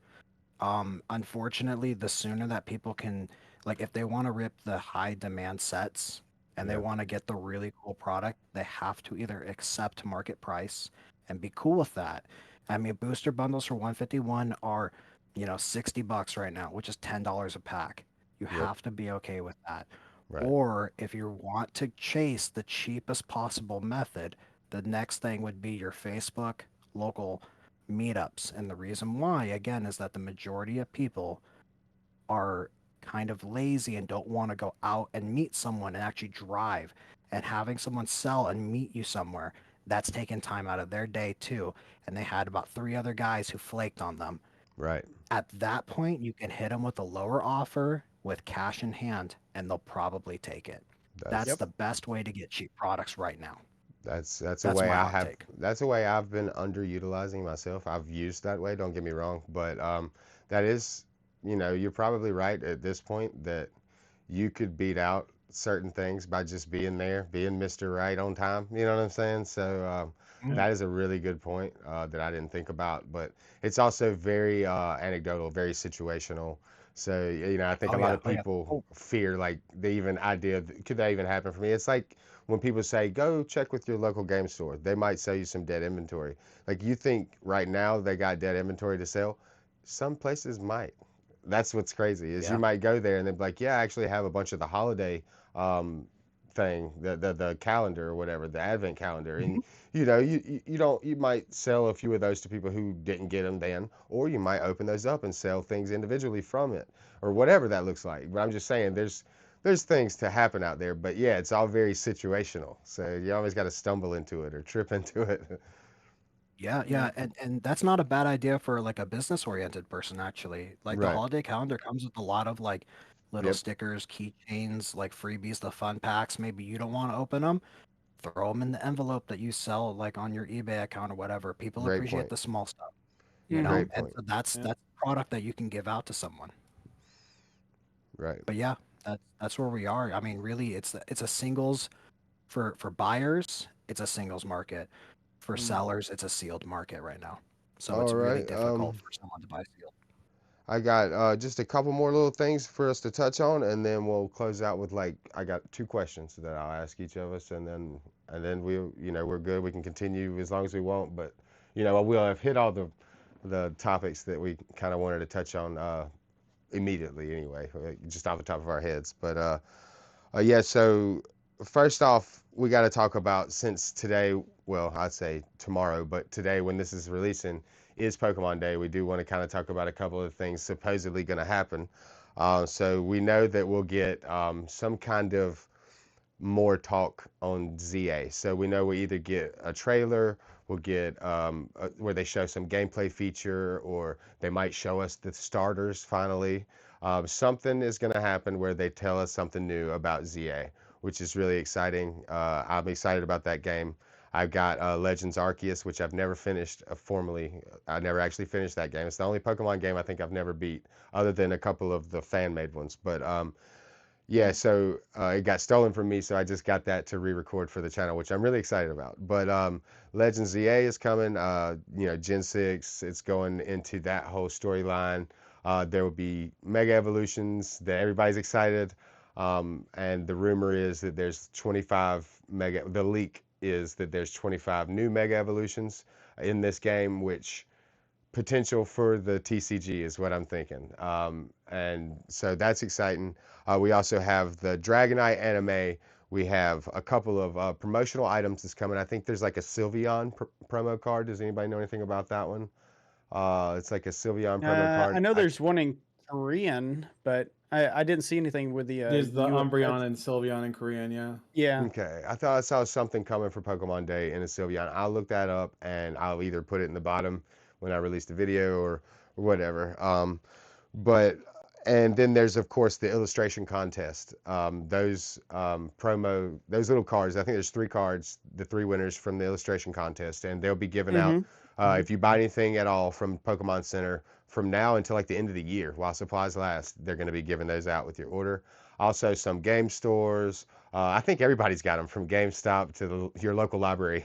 Like it's ridiculous. I've heard a lot of people have them, but there's been some controversy around those. I don't know if you guys have heard, but there's been some people selling them on eBay for crazy, which is unfortunate. But what do you expect? Which means somebody who got these under contract from the Pokemon Company. Under contract now, it says that like if you don't get rid of these in the way we have specifically stated, you have to get rid of these. Like then you need to burn these. That's what it says. It literally says that when you get them, you know what I mean? Like give these out to people that play the game. Give these out to people for this event. And if what you still have left over in the end, you burn it because what's left out there in the public, it's what's supposed to be. You know how many of the cards that are actually out there. So the person that's out there selling them, that's a screwball move. But you know you kind of expect it. When there's money to be made, people are going to make money. So yeah, out of those things, now there is Project Synapse that I don't know if you guys have heard a lot about that, but that is the multiplayer Pokemon game that is leaked. And Ty, you dropped. I don't know if you meant to or not, but you dropped. But yeah, so Project Synapse is supposed to be a multiplayer. Am I back? There we go. Yeah, you're back. It's a multiplayer Pokemon game. It's been leaked. It came with all the other leaks. And it's what they've given us from this is that it's taken inspiration from games like Splatoon. So take from that what you will. I don't know what to exactly think of that. It's supposed to be a battle style multiplayer game. So I'm thinking, 4 people running around, 8 people running around on a map at a time. You can maybe switch between a couple Pokemon, do some silly things along the way. Maybe you're doing things, you're not just battling each other. Maybe you got some other things you're doing. I don't know. That's all speculation for me. It just sounds like really exciting stuff. Project Synapse is what that is being released under. And I don't know. I just wanted to see what you guys kind of thought about those 2 things and what you think it might mean for the trading card game itself. Because we got Mega Symphonia and Mega Brave coming. We know, or at least we're speculating that that has something to do with Mega Evolutions coming back. Just to bring us all up to speed on what we're about to talk about. And I want to hear what you 3 think about this. We'll start with Casey since you're at my top left. We'll start with you, buddy. I've been picking on you a lot. Well, I've been kind of shielding myself away from all these leaks and stuff until today. I started watching a couple leaks because of this video, this stream and everything. So I'm starting to get hype. I played every game except for what was it, Arceus? Yep. Right. That is the only mainline game I have not played besides like dungeons and all that stuff. But the Splatoon style one that you're talking about, I can't remember what the code name, right? Is what Synapse. you used. Yeah, Synapse. Yeah. Synapse. That one's going to be interesting. I would love something like that. I was like in my head speculating earlier that, what if they just put like fire against water? You had to like cover the zone and, stop the fire or something on the other team or spread it. Yeah. That would be awesome, and do it with different variations. So yeah, I was sitting on the couch. I was like, that would be awesome, and still take inspiration from Splatoon Yeah. and all that. But that's the only one I've kind of focused on for this talk tonight. But the other thing I wanted to you touched on a little bit with the contest cards, right? Right. That everyone had them. There was reports that I believe one of the big box stores said they didn't have enough, so they were canceling on people's pre-orders Oh, or from their purchases. I saw that earlier this week. I want to say it was Best Buy that people were reporting this. I feel like I heard something about that too. Yeah, so I don't know. So does that mean that they didn't get enough allocation products sent to them or something like that for Pokemon Week, Pokemon Day?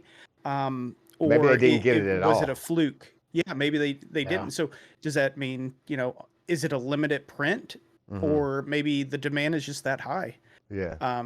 For all of them, because it is going to be an exclusive. I'm definitely getting them. Hopefully they print it. Yeah, hopefully they print it all the way until the end of the year. Yeah. But let's say it gets bought up, or not bought up because it's a gift, right? You purchase, you get one. Maybe just so many people are making so many purchases that it's going to be limited. And it says that while supplies last, it says that immediately afterward. Like it's going to this date. I think it's literally like December 31st, 2025. But it's like while supplies last. So, yeah. Yeah, I'm not a big Splatoon guy. I've never really been. So the game that Synapse is like, hopefully it works. Cool for me. It's like cool. Yep. Cool. I'm not surprised. They did the same thing with Unite. They that was their. What about Pokken Tournament? You guys remember that one? Pokken Tournament? Yeah. The multiplayer Pokemon game. I had some friends that were really into that. I was like, okay.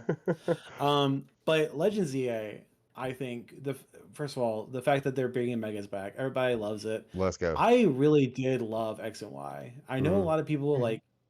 It was like when it went to 3D, it was kind of like this weird dynamic where people didn't really like it as much.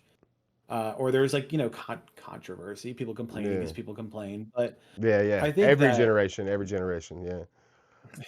Yeah. I think Legends Arceus was after Brilliant Diamond, Shining Pearl, which were just chibi remakes. It wasn't it wasn't nothing new, not even platinum level, just like that's more than nothing. fair to say. Yeah. Like we had Legends Arceus, which was like, oh, this is a new Sinnoh. This is kind of what we wanted in the first place. Yeah. Old Sinnoh. Right. New Sinnoh. Yeah. I love that. Yeah. New and old. Yeah. I'm hoping that Mega's coming back is huge. Mega Flygon forever, hopefully. I don't know. Let's go. I'm sure I'll be disappointed if he won't be there. Pokemon Company loves to mess with people. That's why we have the Dunsparce. Right. But I think Legends ZA is gonna be really good. I think the fact that that's gonna be the first game that's really going to be more optimized for the Switch 2. Yep. I think that's going to be really big. I think that's going to help it, even if people don't like it since it's not a traditional game as much. Having it be the first game on the Switch 2 is going to be huge. I don't know if it's actually coming out with the Switch 2, but like that'll be the first game when the Switch 2 comes out. My imagining is it'll be right at Christmas or right after Christmas. So like January, they're big on doing January releases with Pokemon, I guess, since it's the beginning of the year. But I think right before Christmas is better. It depends on whether the leaks are true. That's all I'll say. Yeah, true. But yeah, I think Legends EA and the fact that we're gonna have something that looks like a Mega set, and we're gonna have that black and white 151-esque set, that's been talked about, because eventually I think next year we're probably gonna see the remakes of Black and White, hopefully not Brilliant Diamond and Shining Pearl style, hopefully like actual fleshed out remakes. But yeah, I think it's gonna be really good. I think the hype will only continue for now. Yeah. Because there's too many cool things coming out. Nintendo's got the Switch 2 coming out. We have Legends EA. We have Destined Rivals, which with the inclusion of Heatwave looks sick. It does. Yeah, Misty and Cynthia. Oh, I know. I'm so excited. Like one of the most iconic characters in Pokemon, and one of the most, if not the most loved champion Yeah, and yeah, all of Pokemon. absolutely. Yeah. You're bringing both of those back? With Come Rocket on. too. Yeah, It's I'm Yeah. excited for it. yeah. I'm never gonna get That's great way too point expensive. too. Yeah, great Yeah. point too. And honestly, I was going to ask you too what you thought. When do you think the Mega Brave and Mega? And I'm not just talking about the I'm talking about the American version. We don't know what that's going to be called yet. A Mega Symphonia, Mega Mhm. Brave. They'll probably combine those two to make one set in English.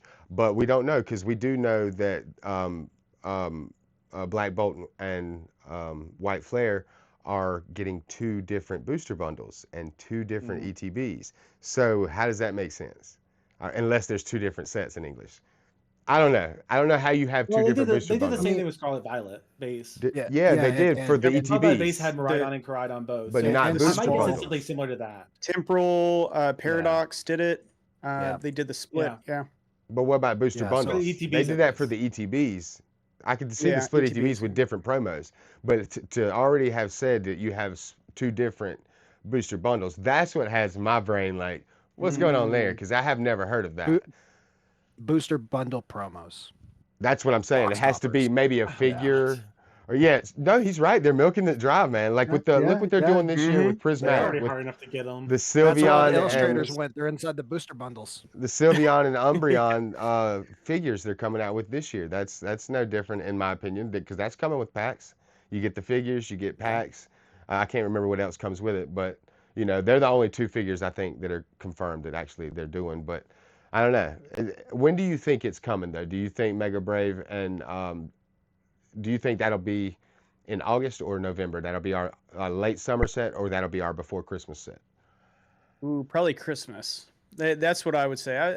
Probably Christmas because what do we That's have? what I We have think. Journey Together, Descent Rivals, and then they'll be working on their next one that's going to be announced. Which the only one in the works, I believe, is the black and white one. There's Yeah. one gap Yeah. that we don't know about. There's one gap right Mm-hmm. now in the Pokemon release schedule that nobody knows what it is, and it could be either in August or it could be in November because we know that July 18th is when the black and white set comes out in America. So that means August and November are still, we don't know what's coming out. When Mega Brave or Symphonia is coming out. They might split them both. That might be two different sets that come out, one in August and one in November.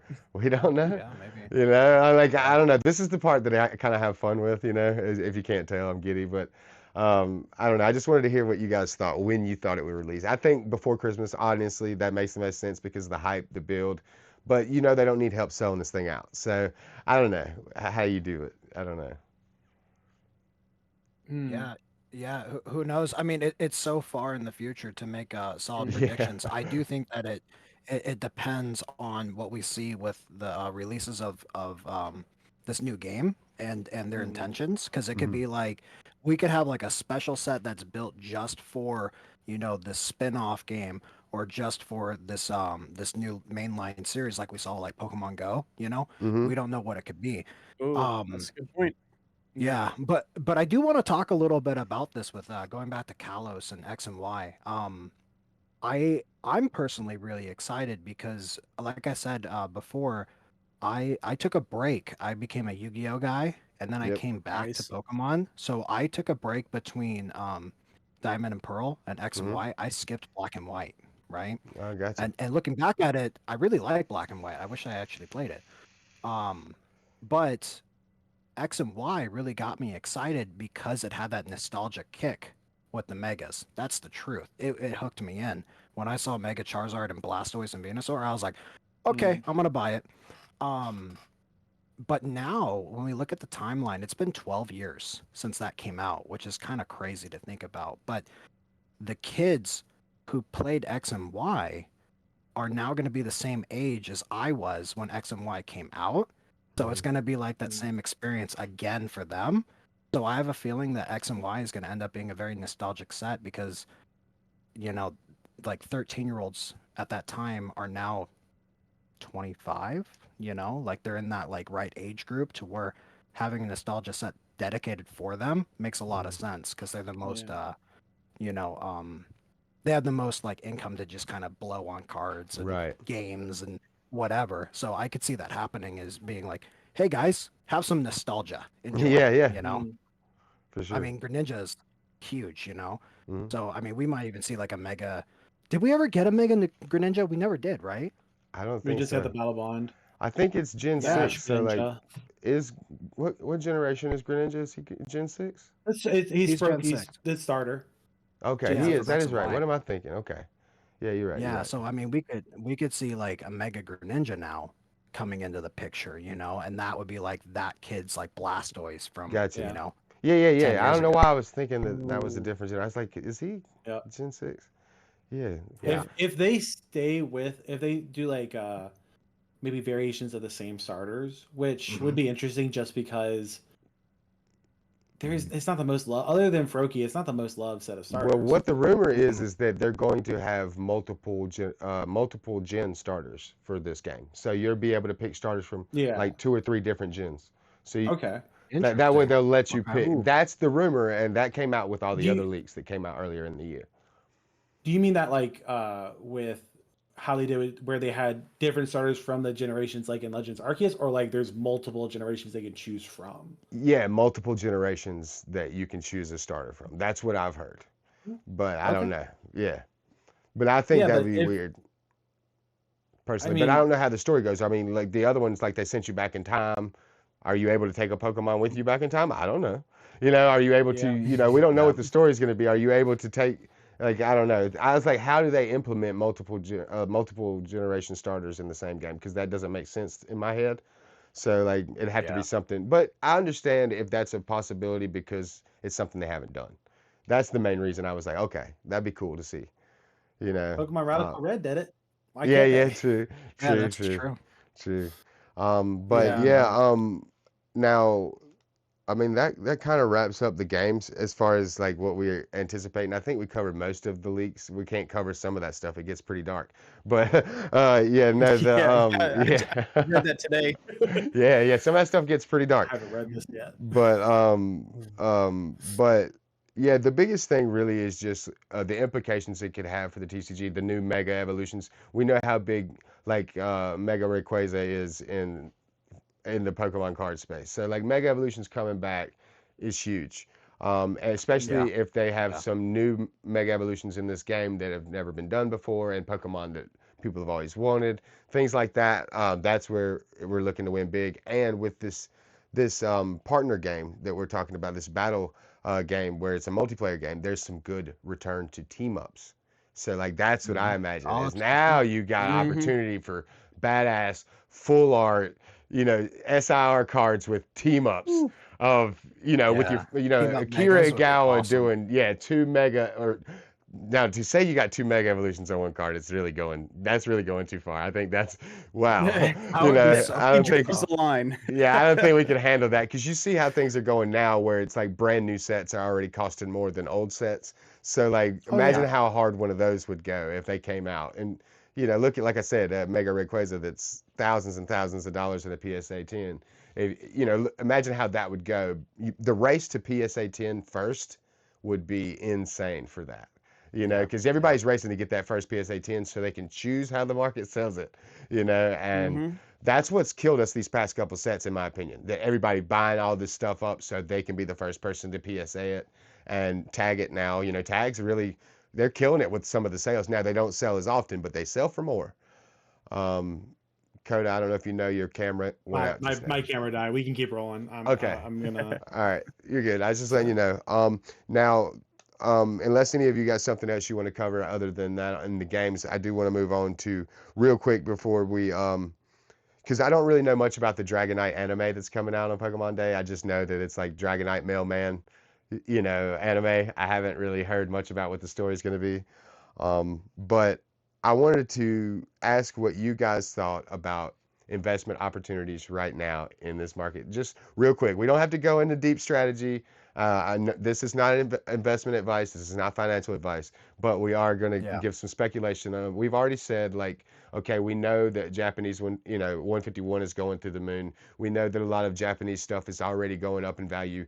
We've also mentioned a couple of sets that you can get for pretty cheap right now. Mhm. So there's some opportunity there.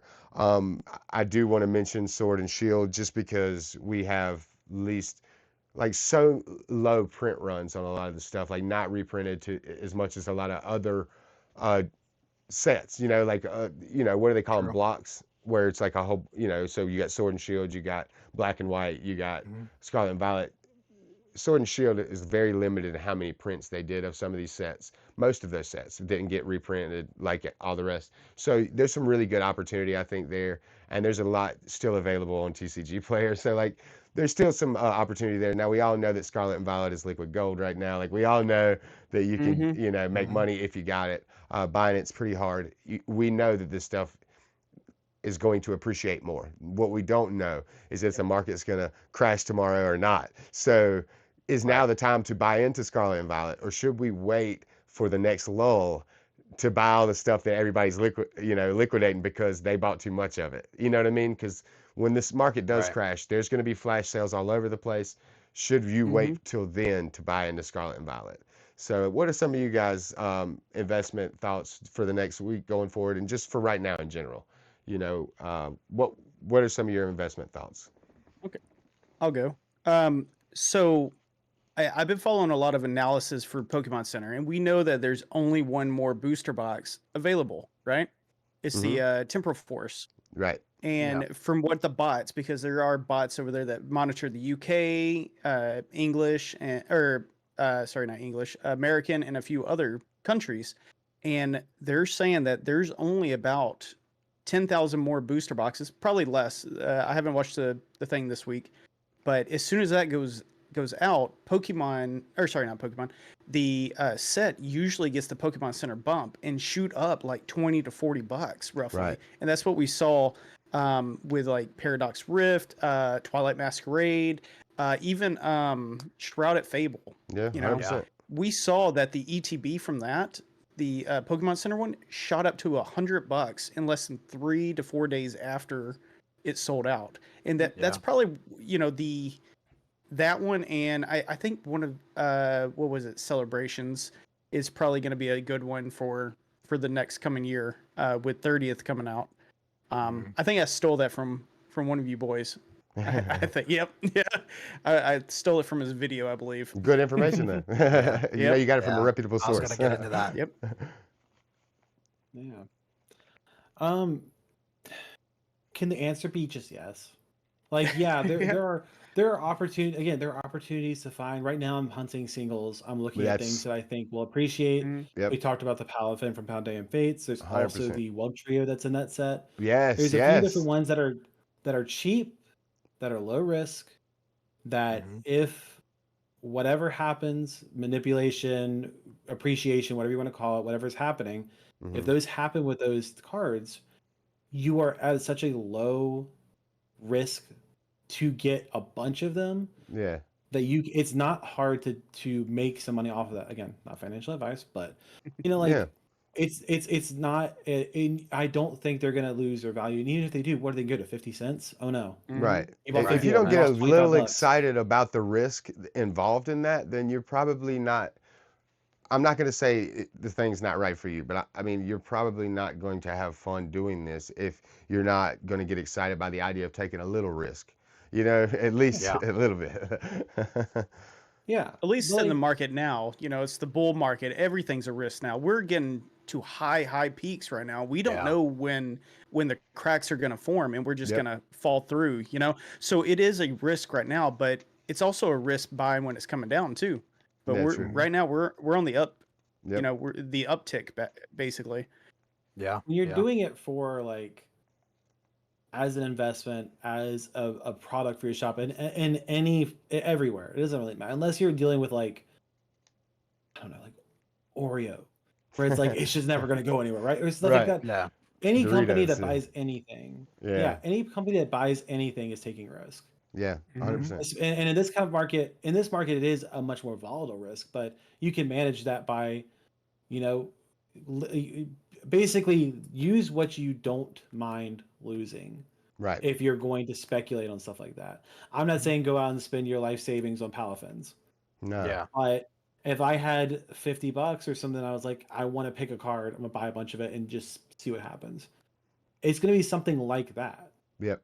You know, and Mhm. for sealed, maybe not. Maybe Temporal Forces is a good play. I think there are people that will do it. I think it's Yeah, not or a bad you could, idea because I don't think the box is going to depreciate that much right now. Mhm. yeah, I think Yeah. we have too many sets coming out. Even if Journey Together is not that great, it doesn't matter because we're already just so hyped about Destined Rivals that I think people are forgetting about Journey Together already. yeah, And if Mhm. they're already Mhm. forgetting about a set that people are like, oh, this is going to be the thing that destroys the market. This is yeah, going to be the bust.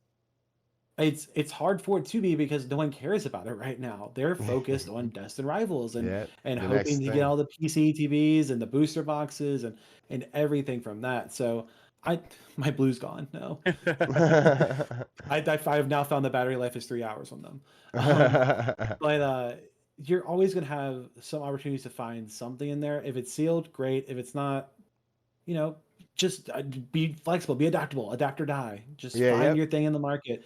For Oh yeah. me, it was getting all these promos and grading them, you know, and now it's going to be something else if PSA continues to have this Yep. insane backlog, you know, it's And just another Yeah. thing figure it I'll out. add is what we were saying earlier, that it is a seller's market. So once again, I can't stress that enough. If you're looking for investment opportunities and or ways to make money to get into this hobby or get into this as a business, then you need to look at your own collection first and foremost. And maybe you've got a couple of cards that you didn't know that if you graded could make you a nice little penny right now. Maybe it's appreciated in value. You might want to go check on it just to see what it's worth in Yeah. a PSA 10 right now, because those things have shot up. There's a lot of people collecting a lot of new things right now because they're new or back to the hobby after a while. So, there's a lot of opportunities sitting in your own room right now waiting on you, if you're not constantly checking these things, which is a good way to be if you're not heavily into it. Don't stay on top of it or you'll Mhm. get stressed out. But what do you think, Ty? What are you investing in? What would you go?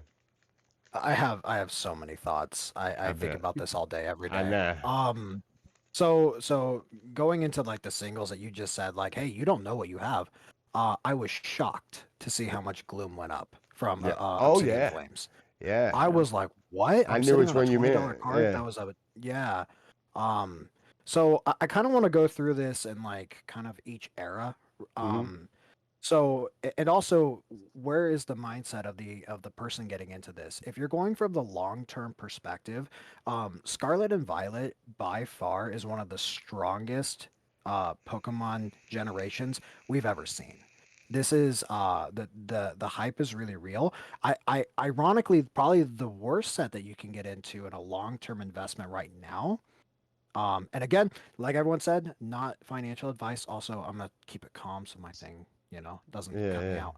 Um, but Keep it spicy though. Prismatic, yeah. Prismatic is probably the highest risk because so many people can't open it right now. If Right. you're going from a long-term perspective, Prismatic, I would stay away from.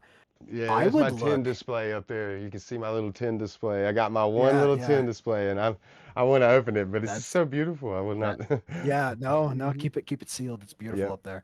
Um, Yeah, a prismatic is a very hard one that in a long-term perspective, it is a high value set right now, but if they can't get this thing printed out to where regular people can open it, it's not going to be a set that people feel fondly over. And Mhm. it's, the EV is cool, but the EV doesn't have the star power as, say, a Charizard does. Now, Charizard fatigue is real, but Mhm. I think Obsidian Flames as a box on the shelf is probably one of Mhm. the coolest boxes to Yeah, have in absolutely. 10 years. Mhm. Absolutely. It's the set is not the most amazing set, but I think a lot of new people are coming in and they're going, I want to open up the Charizard one, I kind of So touched on that. immediately, Yeah. yeah, that's my instinct right now, I right? kind of touched on Um, that though in one of a recent videos where I talked about kind of like, yeah, the nostalgia. You kind of need nostalgia in order for people to buy your investment later. If they're not opening yeah, Prismatic right now, if the kids aren't opening it saying, "Oh, this is my set," then who's going to be buying yeah, it from you for money right, later right, that wants it for the right, prices you're going to want to sell it at? It's going to be the people that opened it. So I don't know. Sorry to cut you absolutely. off. No, it's okay. Uh, Shrouded Fable, I think, is going to be a short printed set. I was saying 2 months ago, hey guys, this is the move. This is the move. You can get it for, Yep. $28 in ETB right now. We saw it skyrocket. Yep. Um, and then I would say that Twilight Masquerade, I can't believe this, guys, but that ETB right there is a Pokemon Center. and Mhm. it's $100. The Shroud of Fable ETB is the same price. That Yeah. has the Greninja, which really set Mhm. off Scarlet and Violet. I can't believe Yep. that that thing is not valued higher. Right. So that's a good opportunity right there. If you just want to get into collecting these things and having it, that's a good price point to get jump into. Sword and Shield, we saw like a month ago was all the rage. Everybody wanted Sword and Shield boxes. Yep. It's Mhm. kind of tempered down now. We're Good. seeing some prices come down. Yeah. Those are not going to get printed again. So Nope. if you have the means to do it, buy Mhm. it now because Smart. it's going to start going back up again, especially as once again Scarlet and Violet just becomes so unobtainable. People are naturally going to go back. Yep. Okay. Then we get into Sun and Moon. I'm not super familiar with the independent sets, so I can't speak too much on that. Um, but you get to a point where you're getting to these older sets where the prices have already aged and what they are. So if you just want to have something cool, there's really like honestly, Steam Siege is not an amazing set. The price is going to stay 400 for years to come. If you want something that's just solid to stay, get a Steam Siege box. It's not going to go down. It's not going to go up. It's going to stay right there. Right. Um, and That's then the final thing, yeah, the final thing that I noticed, we are primed right now for vintage to start to skyrocket yes. again. That's what I We told you. I'm just, sitting on mine. yeah, Okay. yeah. I Yep. just saw XQC, who's one of the largest Yep. streamers, Mhm. streamed himself opening up a fossil booster box. And I'm Oh, like, I oh love Mm. boy, fossil. God, I love here, fossil. here, yeah, yeah. He just did it, and I'm like, here we go, another large streamer who's not in the Pokemon community, bringing up Pokemon cards in the hype. Doesn't this sound eerily familiar to 2021 Yes, it with a does. Mr. Logan Paul? And that's So probably I'm why like, he's doing it. Yeah, he's going to pull that yeah, Dragonite on yeah, a live stream and right, right. It yeah. was a first edition box, I believe. So, Oh my you know, God. that's kind of my position is that like um every era has a different tactic, No, right? yeah, yeah. And I would say the most speculative, like, could come up and then immediately crash down is going to be your vintage, like we saw in Mhm. 2021. Um, but Sword and Shield and Scarlet and Violet, it depends on what boxes you're looking at. Hmm. But there's still opportunity there, I believe. I think it'll Absolutely. go up, but be careful because like Casey said, there are some cracks that could form and certain sets could go falling down while other sets continue to rise up. So, Right. you know, look at it. And also the final thing is make sure you're doing this because you like it. Don't do it for the money because this is not a good hobby if you don't like it. Um, you need to make sure that you like the cards because you might end up with some cards that are worth nothing. Yeah, and Who you don't knows? know because you don't value the cards, so you won't value the good one. You'll get rid of a card that's awesome. Like, okay, this Right. like okay, so the we know that the super premium collection's coming, which looks stellar by Mhm. the way. Oh, it But does.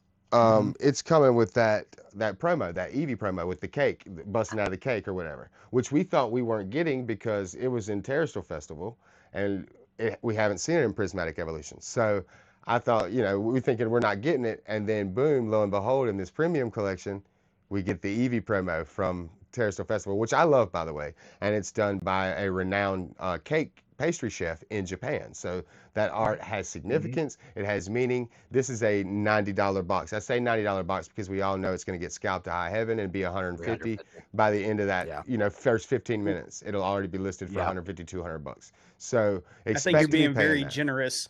But yeah, yeah, Yeah. that's me being Pers- nice. Yeah, it's going to be 180, 190 more reasonably at the floor. But um, it is coming with a lot of stuff. It's going to have the play mat. It's going to have a nice play mat, by the way, neoprene or Mhm. rubber. It's really Mhm. nice. It has sleeves. It has the fuzzy EV deck box that looks sick. It has all this cool stuff coming with it, and of course that promo card, which honestly I think is worth it in my opinion. I just love that card. I didn't pull it in Mhm. Terrestrial Festival, so I'm looking forward to getting it. And to have it in English, I think it's going to be sick, and it's going to make this box super important to the hobby because it will be the only way to get the Cake EV promo is this box. Yep. So not only will Mhm. it be scalped and will it be sniped off of whatever website it be released on, but it will be sold for a lot of money because they know that people will want that card. That means that if you get that card and you can grade that card, now the grading goes up. So like I'm just trying to say all this to anybody watching who doesn't yet understand the flow state and the fugue state of how this thing actually works. You can see with that box in itself, You got a card that was printed in Japanese that doesn't come to the American set.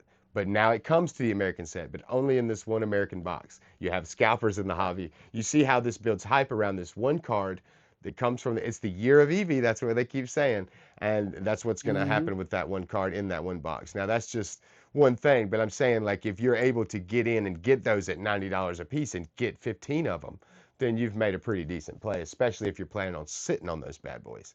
Because Oh if yeah. you got 15 of those 15 years from now, then you know, I'm not saying retire, but you're doing good. Yeah. Yeah. Yeah. Especially with this era again, Scarlet Violet being so strong. There was one more thing I forgot to mention. Um, if anyone's looking at this and they really don't know what to get, I made a video about this on my channel, but Celebrations covers everything in the entire like 25 years of this TCG. Yep, it does. And it's not like not all-time lows, but it's certainly not very high. You can get a Yep. master set for like $300, And right? it's going to be That is an so easy. valued next year. Everybody's going to be wanting to Yeah. jump in when it's 30-year anniversary, and they're going to want some of Mhm. celebrations to commemorate it. And if you get in now, which it's not ideal, it's still a little late. You're late to the party, but you can still Yeah. show up now and know that there will. I mean, I can almost Mhm. guarantee there'll be gains on that because Oh next yeah. year is the anniversary. You know, I Yep. mean that just Yep. you even bringing that up got me excited just to think about like I'm not an investor. I'll let you be candid now. I'm not investing in these things other than what I'm if I'm holding it, I'm holding it to sell. Or to I'm not holding it anything to sell. But if I got anything, it's to sell to my customers. So it's hard for me to justify buying boxes to put on my shelf when I'm not. You know, I need to sell them right now. My Yeah. old lady kill me. She's already mad enough about the singles, but yeah, I don't know. I can definitely see there's a lot of good head around this table, like good heads around this table about this subject. If you're listening to these guys right now, then we've covered and talked about some great things. I know we've ran on long. I do got two more questions I want to ask if y'all don't mind chilling and answering those two questions. I wanted to get into the tag versus PSA argument, but we can save that till the next one if y'all want to. That'll be a fun one to have. Um, I know you guys are a little bit more experienced in that than I am. But I got two questions. We'll start with the first one, and that is, um, what what are you doing right now to currently have fun? And I say have fun in quotations in this current market. I only bring this up because this is a recent video topic and it's something that I've talked to a lot of people in person, not online so much, but where people are having trouble in the hobby or getting into the hobby. They might be new or they just don't like how Pokemon fans look right now because, you know, as I think Casey said earlier, you know, a lot of people are making us look bad in the hobby by fighting in Costco and Mhm. stuff. So understandably, a lot of people are confused. And, you know, how are you having fun right now? You can't get the sealed product. I know it's frustrating. What would you recommend, or some ways you would say that you've been enjoying? For me personally, I say I've returned to form when it comes to the TCG. I have a friend, a childhood friend actually, somebody I haven't played with since you know '99, 2003, sometime, and we're getting together this weekend to literally play some Pokemon the trading card game, which is something we did when we were kids. So that's exciting. Heck yeah. That's fun, Awesome. you know. And you know, so yeah, we'll probably drink soda and eat some Doritos and act like it's 1999 again, and that's exciting for me. There's also been, you know, grading, getting into grading for me. I think has been it's been fun researching, meeting new people, and learning about that. There's been a lot of ways actually. I mean, I get to make content now, which is you know, I'm still experimenting with and playing with every day, which you guys, you know, have seen me try and fail a little bit and try and succeed a little bit. So there's a lot going on with that, and I'm having fun with that, getting new equipment and stuff. But yeah, there's always excellent ways of enjoying the hobby. Sit back, join a Discord, talk to your fellow players, see your fellow collectors, see if they know something you don't. Go to a card store, whatever it takes. Um, I'm making a video about it now, but you know, we're losing a lot of people to this market and to scalpers and the way things look. So, Yeah. you know, if you're thinking about leaving, first off, valid. That's valid. You know, it is frustrating. There are tough times. Somebody might have snatched a box out of your hands at the store today. So I get that. But do remember there are great people here. I met these great guys through social media and Discord, and now we're together. I feel like I'm making good friends with them, learning about them.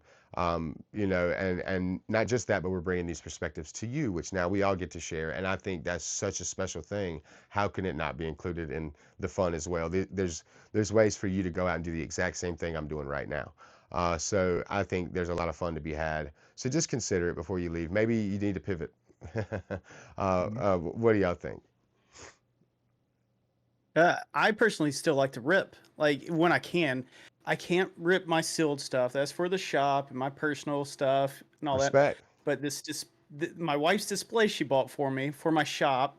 Yeah. My son before this video came in here and snagged one and was opening it. You know, we ripped a couple yesterday. You know, Yeah. or last night. I even broke into my Chinese 151 and broke open a box of those to play. Sick, dude. But with all that being said, though, the enjoyment that is building with my son, you know, getting involved in this, while we were recording this, he was in our bedroom with my wife looking up how to play the TCG game. So Oh we're going to be man. getting into that tomorrow. Proud daddy Yeah. moment. I have I'm proud for you, dude. Yeah, dude, it's gonna be awesome. I already got him hooked on the anime. You know, he started season 1. I think he's on to Horizon, or he just finished it, waiting for, or he just finished season 2 of Horizon, I believe. Oh yeah, yeah. So yeah, he's all into it. He's full force into it now. How old is he? He's 10, so he's 10 Oh, years old. perfect So age, dude. he's just getting into it. It's probably you know, it's gonna take a few more years for him to really get the hang of it, but yeah, we're gonna have some fun. Now take some Yeah, notes, that's investors. that's His awesome. son, that's the guy who you want to be opening prismatic evolutions today. So that, you know, Exactly. 11, 12 years from now, or well, let's say a little Mhm. bit longer, just, you know, we want your product to appreciate and we want him to have time to get a good job, Dad. I'm sorry, I don't want his whole wallet going to Pokemon. But, you know, I want him to have time to get a job. But still, yeah, that's the guy you want to enjoy the hobby. The 10-year-old kid who's just now out here. We want him to enjoy it as well. I know I sound like a big softy a lot, and I don't mean to interrupt you guys on that, but I can't stress enough how important it is to let people at least have a Yeah. little bit of the stuff. You know, it really is. And I'm not fussing at investors. I'm not saying investors are the one taking all the product because we know that's not true. I just mean like before we snatch up all the boxes, you know, let's remember that we need nostalgia to sell this stuff to people. But yeah, go ahead. I'm sorry. Yep. Yeah. So for me, I still rip. Like, you know, like the whole reason I was like back into the hobby, not the hobby, but like the TCG specifically, is because my friends were like, "Yo, let's rip some 151. Let's relive the glory days." My buddy, his kids had just started. They're 6 and 4 or something like that, and they just started watching the you know Indigo League original like Yes, classic anime, and let's they're go. loving it, and they're like, oh, my favorite Pokemon is Geodude. I'm like, what? Like, okay. Yes, throwback, But dude. you know, like they're having a great time, and we're like, well, you know, they want to rip a little bit. So usually, what we'll do is like, you know, if we get lucky and find some bundles or something, we want to rip, like, we'll just go to their house, and the kids will just be like right on top of us, like, Yeah, I want to see what's happening. I want to yep. see what you open. This is so cool, and it's just so much fun. So like, No. obviously, I probably could have made so much money off of the 151 I've ripped, even since I started the business. It's not worth it because I want to have that enjoyment still while also building the business. So like that's my personal money that's going to go to that, Yeah. and then I'll everything else Dude, Cody, you're a man is gonna go after my towards the heart. business. You're a man Yeah, after my dude, heart, dude. it's fun, man, and like you know, it's a great time. It's great. Like you said, if you lose the love for the hobby because you're starting a business, then you've kind of defeated the purpose. Yeah. Yeah, You know, definitely. like this is such Brian Pokini says it all the time. Like this is a high quantity, low margin business. Like Yep. Absolutely. Mhm. you're getting your 10%, your 15% if you If in you're Japanese lucky. maybe, or you know, like graded cards you can get more, you know, yeah, you can average it out a little better, but like Yep. overall you're grinding for a percentage, but it's all about scalability. So if you're just sitting here like, well, I'm not enjoying this, I hate this, and I'm making my 10%, 15% off of, you know, cards, and you hate it, don't do it. Yeah. Don't do it. Don't Just waste don't have waste fun your ripping time. packs. Yeah. Yeah, you could this hobby can always just be that. It doesn't right now everybody wants to get into it, and I think there's a lot of people that should get into it because I think there's a lot of really savvy, really smart business people out there that want to do this the right way. Absolutely. But if I didn't think that, I wouldn't make my channel would never have existed, or it would have been completely different. Because my goal is to, like, hopefully kind of show my mistakes and show some stuff that I'm learning and help those people, because I think there's those people out there. But Right. like, yeah, never sacrifice your love for the hobby for business, or and also, just rip some packs every once in a while. Not everything needs to be a dollar sign. Sometimes it's just like, Yep. one of my favorite IRs out of 151 is the Machoke. It's like an $8 Yeah. card, but it's Yeah. sick. It looks Yeah. cool. It is sick. You don't hear It people doesn't really mention it matter. enough. Yeah. Yeah, Yeah, you know. I like it. It's a throwback to them like moving in the games Mhm. where Yeah. they're moving the boxes and stuff. I love Absolutely. it. I actually have that one Yeah. going for grading too. Mhm. Sick. Uh, What about um, you, Ty?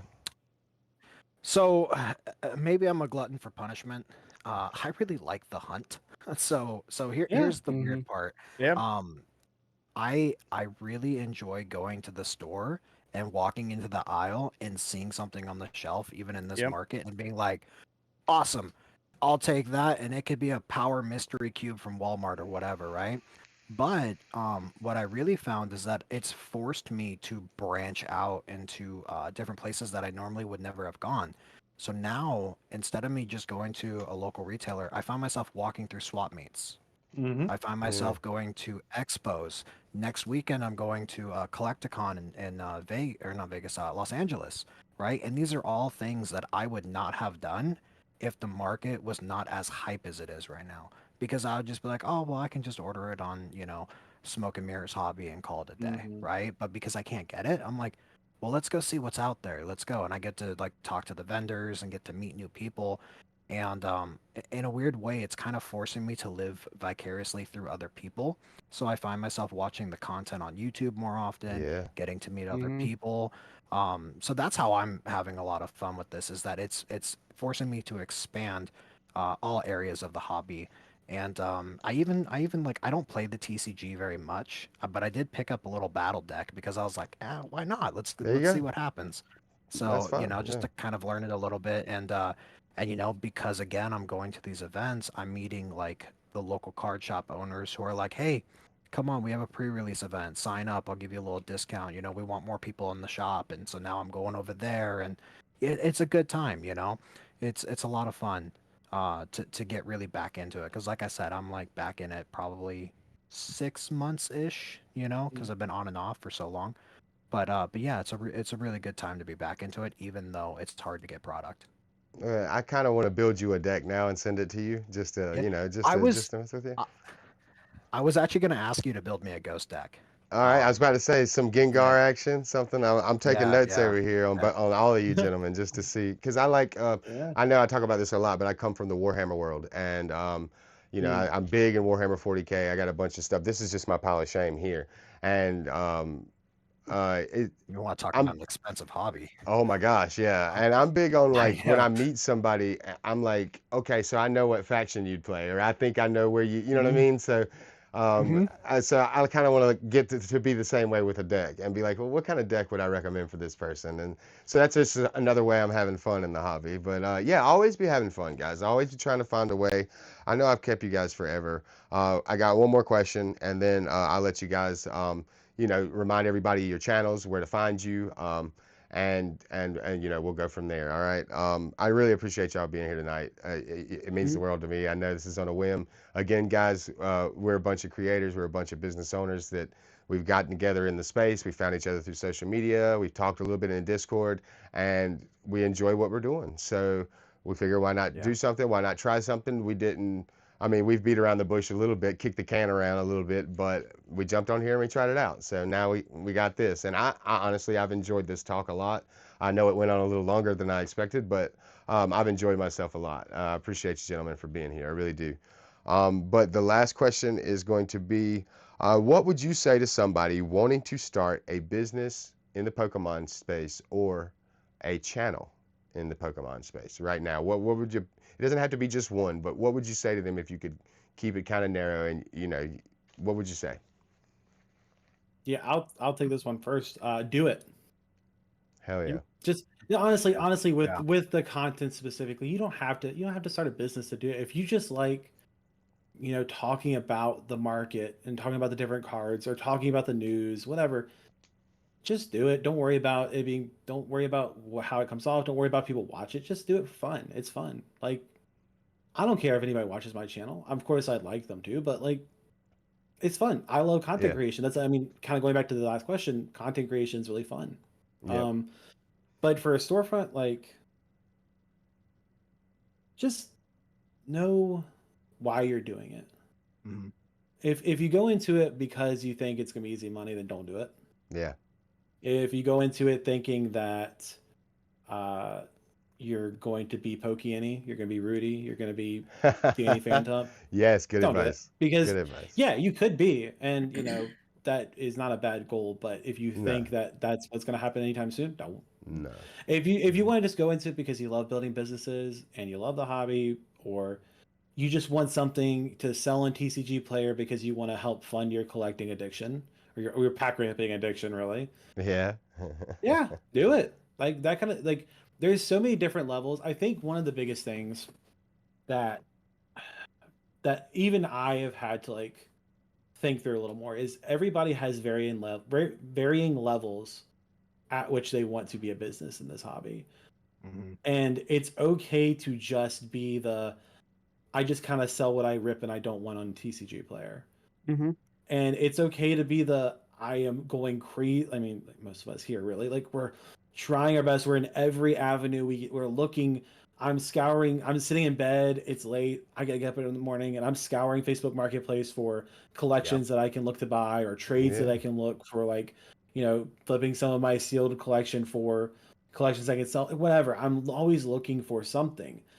You know, you could be on either end of that spectrum, or somewhere in between, and still be a viable business and have a place in this. So don't look at it and say I have to be Pokey working 80 hours, and don't look at it as like, oh, this guy's bad that doesn't do too much and just uses TCG Player. They're both Right. completely valid, Absolutely. Yeah. and everyone's going to be Totally. different.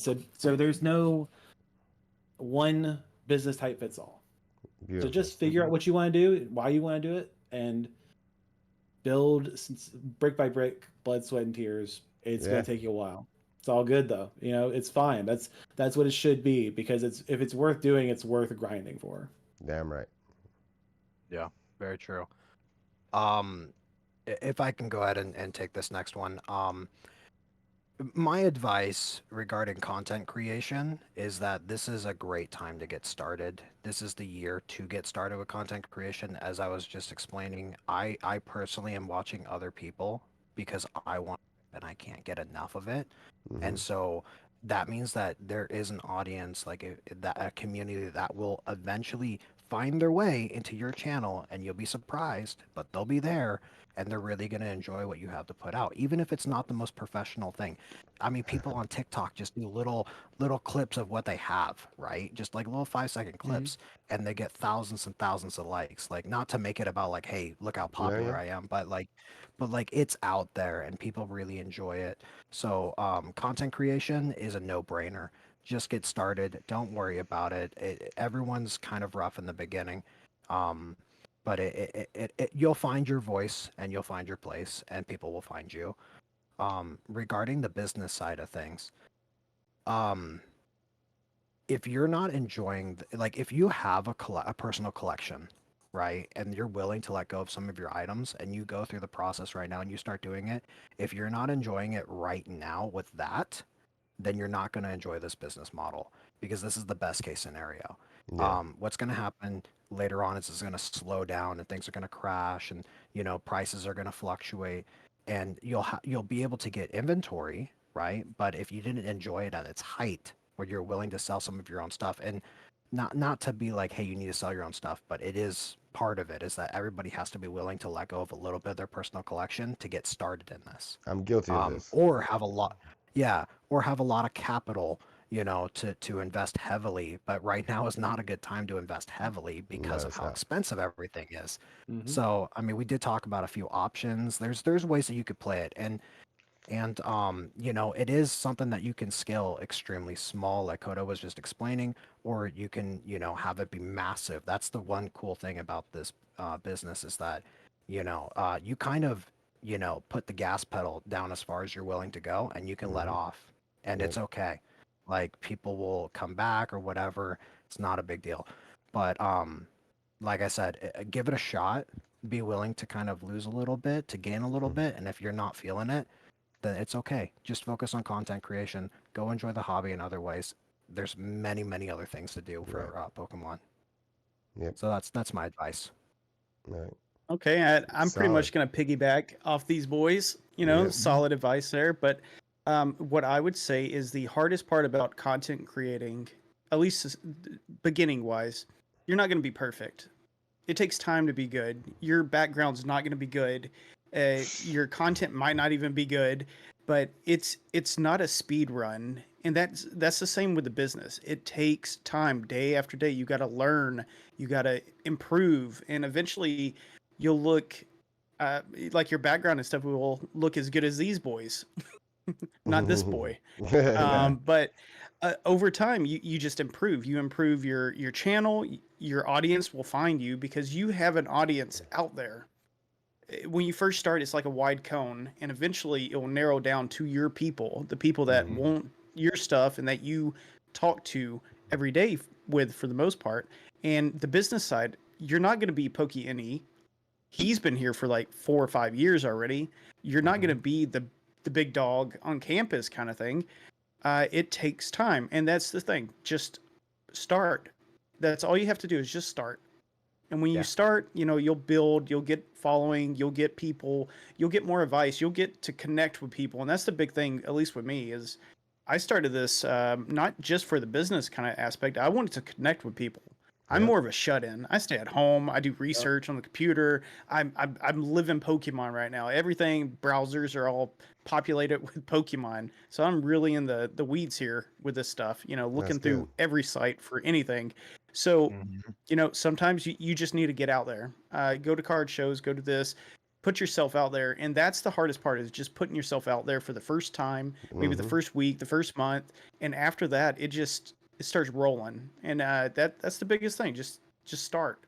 Start and don't expect that it's going to be a race. It's a long marathon.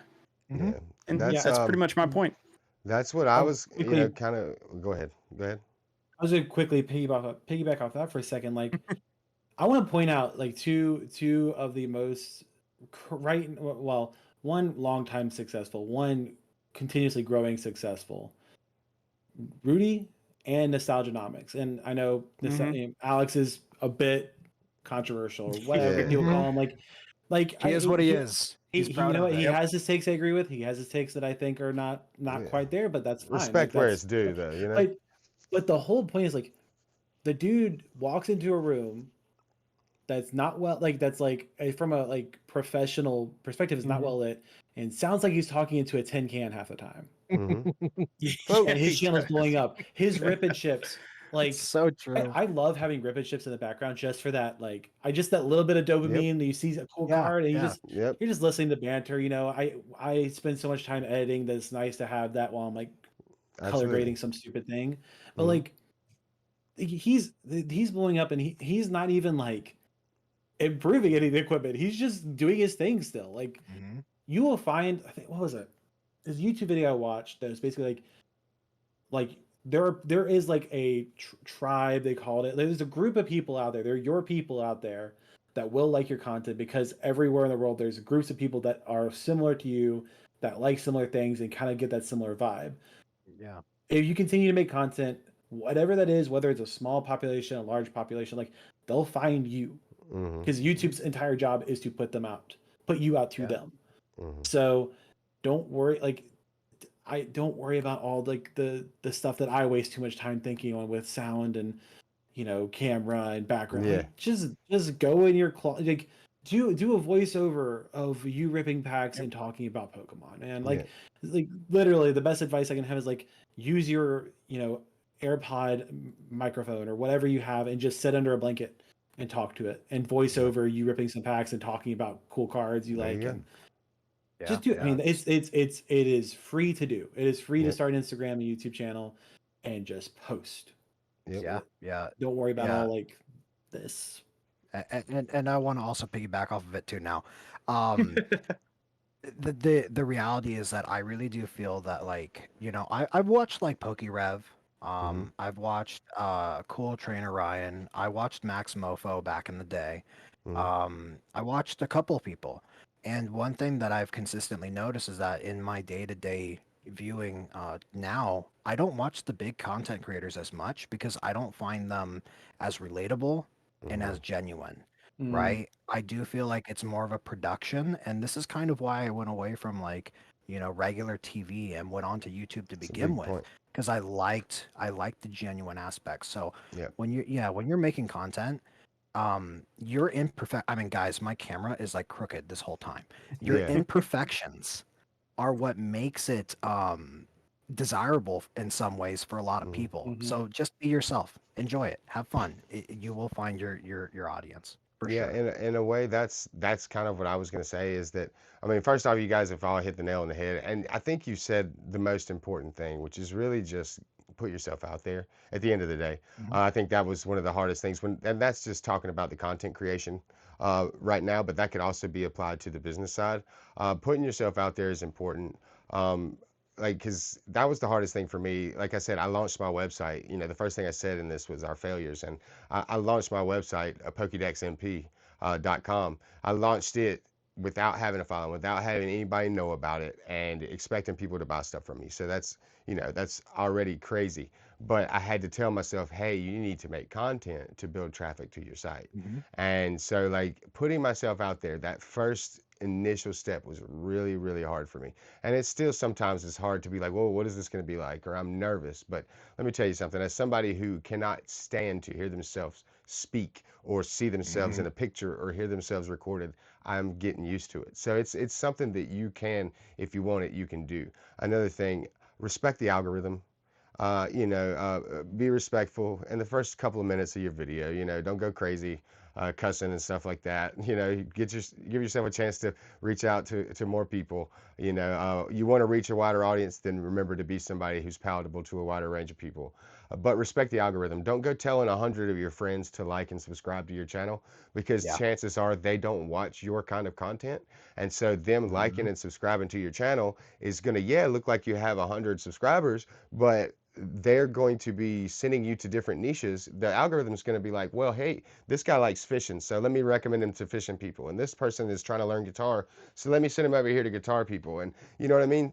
When you want people to like your content that's based around your niche or around at least a subject pertaining to that niche. So, it Yeah. might be collecting cards, but Pokemon is the ultimate theme of your channel. That's okay. But yeah, Mm, respect the algorithm. There's a way you can research that. There's a great Think Media and other channels that talk about this sort of thing a lot. You can look up stuff where people will literally teach you how to let the algorithm work for you. It's not cheating. It's not breaking the law or the rules. It's literally what the algorithm is designed for. It's to help you reach your audience. I'm learning it now, so it is a thing you can learn. Believe me, if I can, you can. But as far as the business, I would have to say the same thing about putting yourself out there, taking risks, which we've already covered. Don't go crazy with it, especially if you have a family. But opportunities out there. You have to be open-minded. Everywhere around you, look for what pisses you off, look for what aggravates you, and find a way to solve that. Turn that into Mhm. something because that's a business right there. If you can create value in any way, form, facet, at all. If you can make somebody faster at doing something or more comfortable while doing something or enjoy something else while they're doing that, then you've just created a business. So think about that in the aspects of Pokemon. If that's what you want to do is make a Pokemon company, and then add on to that, and this is where I'm going with this, is passion. What are you passionate about doing? Maybe you like organizing, and you can literally make a channel where you take a bunch of people's collection and you help organize it for them.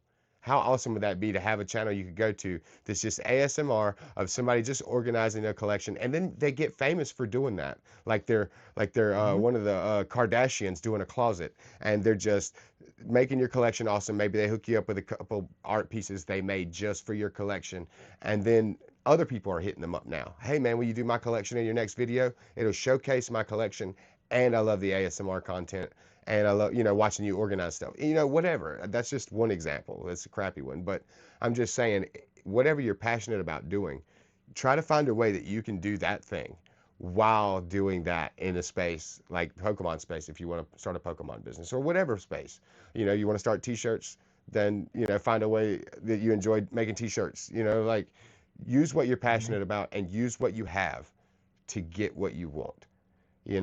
That's where I'm at now. I don't have a bunch of capital. I don't want to, spend money for bills on new products. So what should I do? I should use what's sitting behind me, and I should make a couple bucks so I can further my business. And you use what you have to get what you want. That's some of the best advice I ever got from one of the richest people I ever met. So it's not about rich. It's not about get rich quick. If you're looking for those kind of things, yeah, you might be able to make a couple dollars here, dude. You might.